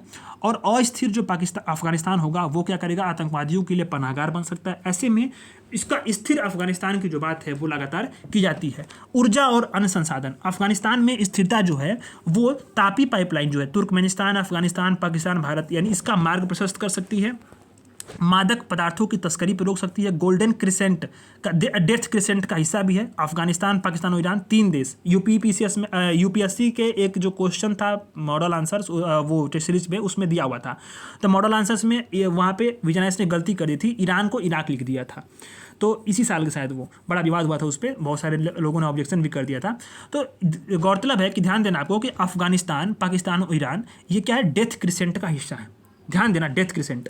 ठीक है, गोल्डन ट्रायंगल और सब डेथ क्रिसेंट आप जानते होंगे, ये जो है मादक पदार्थों के बहुत बड़े जो देश हैं जहाँ से प्रोडक्शन और उनका सप्लाई विश्व के अन्य देशों में होता रहता है और भारत इनके बीच में है। ऐसे में जो है पंजाब देखें तो पंजाब जो है वो मादक तस्करी के लिए सबसे अधिक प्रभावित है। ठीक है, सत्ता में लौटने से भारत अफगानिस्तान संबंध किस प्रकार प्रभावित हुए हैं, तो भारत ने तालिबान को ऑफिशियली मान्यता नहीं दी है। हालांकि देखें तो विभिन्न माध्यमों से अफगानिस्तान की मदद कर रहा है, जैसे मानवीय सहायता दे रहा है, शिक्षा की बात कर रहा है, व्यापार वाणिज्य भी जो है वो देशों से जारी है। तो ये सारे काम कर रहा है। भारत की जो एक टीम है, टेक्निकल टीम, वो अफगानिस्तान में जो निर्मित परियोजना है उसकी निगरानी कर रही है और उसकी स्थिति का समीक्षा भी कर रही है। ठीक है, ये चीज़ें हो गया तो हम लोगों ने देख लिया। अब आता है कोलंबो पासेस। मैंने कल आपको ये भी बताया था कोलंबो पासेस। तो भारत ने कोलंबो पासेस के अध्यक्ष के रूप में पहली बैठक की अध्यक्षता की है। यह क्या है, जो रीजनल से जो देश हैं, क्षेत्रीय सदस्य हैं, उसके बीच में विदेशों में रोजगार और संविदा श्रम पर आपसी परामर्श के लिए एक फोरम है। 12 देश हैं, सभी एशिया से हैं, अफगानिस्तान, बांग्लादेश, चीन, Cambodia, Bharat, Indonesia, Nepal, Pakistan, Philippines, Sri Lanka, Thailand और वियतनाम। भारत इसका संस्थापक सदस्यों में से एक है। पहला बैठक भारत ही किया है अध्यक्षता, तो ये इंपॉर्टेंट है। ठीक है, बट मार्कोसूर क्या है, बोलीविया, कटंगा का पठार, शायद यही है ना, कटंगा का पठार बोलीविया में, चेक कर लेना आप लोग एक बार, ये यूपीपीएससी का प्रीवियस ईयर क्वेश्चन है। बोलीविया मार्कोसूर का पूर्ण सदस्य बन चुका है। ठीक है, मार्कोसूर क्या है, लैटिन अमेरिका में दक्षिण साझा बाजार, साउदर्न कॉमन मार्केट है। मार्कोसूर स्पेनिश में नाम है। ठीक है, इसका उद्देश्य, ये जो इसका सदस्य बन गया है मार्कोसूर का, इसकी स्थापना 1991 में अर्जेंटीना, ब्राजील, पराग्वे, उरुग्वे ने की थी और वेनेजुला भी शामिल हो गया था। ठीक है, हालांकि वेनेजुला अब यहाँ इसमें से निलंबित है। इसका उद्देश्य क्या है कि लोगों के बीच में वस्तुओं, सेवाओं, पूंजी और लोगों की मुक्त आवाजाही को सुनिश्चित बताना। और इसके साथ भारत का देखें तो भारत का मार्कोसूर के साथ क्या है, प्रेफरेंशियल ट्रेड एग्रीमेंट है, फ्री ट्रेड एग्रीमेंट नहीं है। ठीक है, तो ध्यान देना, बोलीविया जो है मार्कोसूर का पूर्व सदस्य बन चुका है। भारत के साथ उसका ट्रेड क्या है, जो मार्कोसूर सदस्यों के साथ क्या है कि प्रेफरेंशियल ट्रेड एग्रीमेंट है, एफटीए नहीं है। ऑप्शन में एफटीए रहेगा तो गलत कर देना। ठीक है, अब आता है कि role of education and research in rise of global power. जो ग्लोबल पावर्स होते हैं, विश्व की जो बड़ी बड़ी शक्तियां हैं, उनमें रिसर्च और एजुकेशन का इस रोल क्या है, सवाल तो मेंस का बन सकता है ना यहाँ पे। तो सुर्खियों में क्यों रहा? क्योंकि जो WIPO है, विश्व बौद्धिक संपदा संगठन जो है, उसने patent landscape report on generative AI इसके नाम से एक रिपोर्ट जारी की। इसमें बताया कि जो सभी जनरेटिव AI हैं, ठीक है, इसमें पेटेंट में 70% हिस्सा किसका है? चीन का है, पहले स्थान पे है। बहुत बड़ा ये हिस्सा हो जाता है, समझ लो आप, ठीक है। भारत 5वें स्थान पे है, 2.5% है जनरेटिव AI में जो पेटेंट का। तो बात आती है कि वैश्विक प्रतिस्पर्धा में शिक्षा और अनुसंधान का महत्व क्या होता है। तो समग्र राष्ट्रीय शक्ति को जो है दर्शाता है। शिक्षा जो नवाचार होगा, रिसर्च की जो और प्रौद्योगिकी होगी, वो किसी भी देश की क्या बताती है कि जो नेशनल पावर है उसके प्रति उसका सॉफ्ट पावर को एक इंपॉर्टेंट कंपोनेंट बन जाता है। जो शिक्षा है, जो नवाचार है और अनुसंधान है, एक जो है कॉम्प्रहेंसिव जो कैपेसिटी होती है, जो उसके रणनीतिक उद्देश्यों को, स्ट्रैटेजिक जो उसकी उद्देश्य है, उसके कॉमन गोल है, उसको अचीव करने के लिए अंतर्राष्ट्रीय स्तर पे कदम उठाने के लिए एक जो है एक सॉफ्ट पावर भी बन सकता है, ठीक है।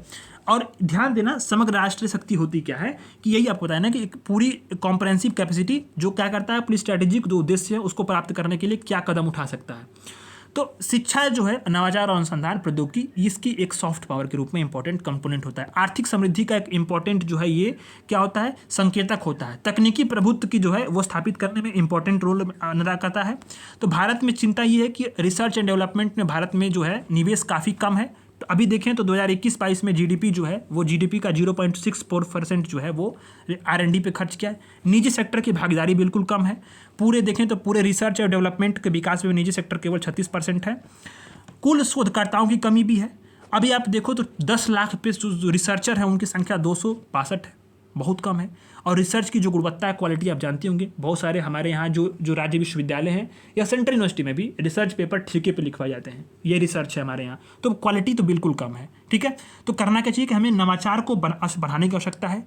जियो पोलिटिकली, आर्थिक और जो मिलिट्री डोमिनेंस है उसको इस्टेब्लिश करने में इसका इंपॉर्टेंस जरूर हो सकता है। और जो रिसर्च और जो एजुकेशन होगा वो महाशक्तियों को उत्थान पतन में एक इंपॉर्टेंट फैक्टर होती हैं, ठीक है। जो इन्वेस्टमेंट में, इंफ्रास्ट्रक्चर में और ह्यूमन कैपिटल में ध्यान देने से क्या हो सकता है कि अंतर्राष्ट्रीय विकास पे, अंतर्राष्ट्रीय अनुसंधान पे और अंतर्राष्ट्रीय सहयोग में भारत की वैश्विक प्रतिष्ठा जो है वो बढ़ सकती है। और भारत जो है वैश्विक प्रतिस्पर्धी के रूप में जो है अन्य देशों को टक्कर दे सकता है, ठीक है।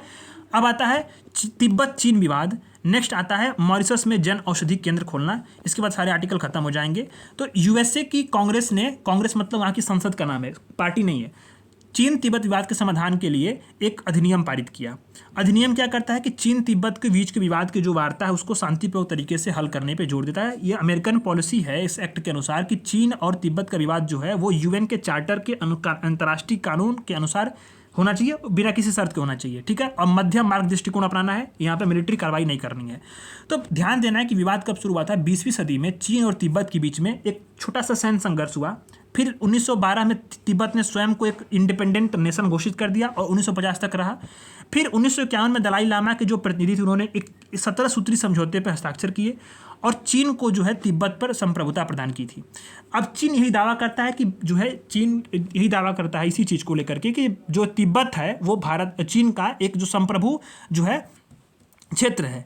तो अभी देखें तो 2003 में देखें तो भारत और चीन ने संबंधों को व्यापक सहयोग पर जो एक घोषणा की थी उसमें बताया था कि भारत सरकार ने कि तिब्बत जो ऑटोनॉमस रीजन है उसको पीपल रिपब्लिक ऑफ चाइना के रूप में मान्यता दी थी। मतलब भारत ने 2003 में तिब्बत वाला जो रीजन है उसको चीन के हिस्से के रूप में 2003 में मान्यता दी थी, ठीक है। तो ये चीज़ को आपको ध्यान देना। अब ये वाला प्रीलिम्स पर्सपेक्टिव से बहुत इंपॉर्टेंट है BPSC और UPPCS के लिए। क्या है? मॉरिशस में जन औषधि केंद्र खोला गया। बहुत इंपॉर्टेंट, सीधे सीधे ये सवाल बन सकता है, 1 लाइनर क्वेश्चन बन सकता है UPPCS BPSC में कि भारत का पहला विदेशी जन औषधि केंद्र कहाँ खोला गया? भारत का पहला विदेशी जन औषधि केंद्र कहाँ खोला गया? तो मॉरिशस में खोला गया, ठीक है। मॉरिशस, ये पहल क्या है? तो इंडियन ओशन रीजन का जो तटीय और द्वीपीय देशों के साथ हमारा जो संबंध है उसको घनिष्ठ होने का एक प्रमाण भी है। हिंद महासागर में देखें तो 36 देश जो हैं वो क्या हैं? तटीय देश हैं और 11 भीतरी देश हैं, माने तट से दूसरे दूर हैं, ठीक है। तो ये जो जन औषधि केंद्र खोला गया है काफ़ी इंपॉर्टेंट इसका रोल भी है। तो भारत और हिंद महासागर की तटीय और द्वीपीय देशों का महत्व क्या है कि जो स्ट्रेटेजिक लोकेशंस जो हैं वो अभी आपको पता है ना कि मलक्का जलडमरू मध्य जो है वो काफ़ी इंपॉर्टेंस है। यहाँ से 80% भारत का विदेशी व्यापार और 90% जो है ऊर्जा व्यापार इसी के माध्यम से होता है। क्षेत्रीय नेतृत्व का विजन है, तो यहाँ पे नेट सिक्योरिटी प्रोवाइडर के रूप में जो है भारत की भूमिका यहाँ पे है। भारत की जो नीली अर्थव्यवस्था है यानी हिंद महासागर में समुद्री मत्स्यन विश्व की लगभग 15% जो मछली की आपूर्ति करता है। तो काफ़ी अधिक इंपॉर्टेंस है ये। जलवायु सुरक्षा के लिए भी काफ़ी इंपॉर्टेंट है। 1950 के दशक के बाद देखें तो हिंद महासागर किसी भी अन्य रीजन की तुलना में तेज़ी से गर्म हुआ है, तो यहाँ पे जो है जलवायु सुरक्षा देना काफ़ी जो है इंपॉर्टेंस हो जाता है। तो हिंद प्रशांत क्षेत्र के लिए भारत ने क्या क्या पहल शुरू की है, ये बहुत इंपॉर्टेंट है। तो भारत ने information fusion centre of Indian ocean, आपको बताया ना IFC IOR ऊपर आया था, तो इसकी स्थापना की। उसका उद्देश्य है कि हिंद महासागर में समुद्री सुरक्षा और रक्षा को बढ़ाना है। अभी आप देखो तो मानवीय सहायता, ह्यूमैनिटेरियन एड और डिजास्टर जो रेजिस्टेंस है, मानवीय सहायता और आपदा राहत, इसके थ्रू भारत ने वैक्सीन मैत्री और ऑपरेशन करुणा जैसे जो है मानवीय सहायता अभियान भी चालू किए हैं। भारत की जो है देखें तो महासागर पहल और सागर पहल, maritime head growth for active security and growth region in all, इस संचालित की जा रही है। अभी देखो तो सागर पहल भी अपनाया भारत ने, नेबरहुड फर्स्ट पॉलिसी को भी लाया जा रहा है इसी सिद्धांत के साथ साथ। तो भारत ने हिंद महासागर में जो द्वीपीय देश हैं, जो अन्य देश हैं, जैसे 36 जो है वो द्वीपीय देश हैं और 11 जो है वो उसके साथ ही जो संलग्न अन्य देश भी हैं। तो इस तरह से आपका टोटल 47 देश है, उनके साथ जो है इन सारी चीज़ों को जो है भारत शामिल कर रहा है और अपनी रीजन्स में जो है अपनी नेट सिक्योरिटी प्रोवाइडर के रूप में भूमिका को भी बढ़ा रहा है और कहीं ना कहीं क्षेत्रीय नेतृत्व का विजन भी कर रहा है। ठीक है, स्ट्रैटेजिक लोकेशन का हमारा जो है कॉपरेशन भी काफ़ी मजबूत हो रहा है। तो मॉरिशस में जन औषधि केंद्र खोला गया है, एक फैक्ट को आपको ये ध्यान देना है। तो इसके साथ ही ये जो है इंटरनेशनल रिलेशंस की 1.5 घंटे की क्लास में जो है हमने पूरा कंप्लीट कर दिया। आपका ये अब दायित्व बनता है कि इस QR कोड को आप स्कैन करना। इस QR कोड को स्कैन करने के बाद यहाँ पे क्विज होंगे 10, 15, 20, 25 जो भी क्विज होंगे, आप इस क्विज को लगाना। एक भी क्विज आपका गलत नहीं होगा, जो गलत होगा उसका नोट्स बना लेना, यही आपके नोट्स होंगे रिवीजन के लिए। बाकी वीडियो पढ़ाई बाद में आप उसको 1.5x पर ला कर देख सकते हैं। और हाँ, जो है बिल्कुल लाइक करिए, कमेंट करिए, अपने जो है फीडबैक ज़रूर दीजिएगा। ठीक है, चैनल को सब्सक्राइब करिएगा, शेयर जरूर करिएगा दोस्तों, बहुत मेहनत लगती है इसके लिए। ठीक है, धन्यवाद।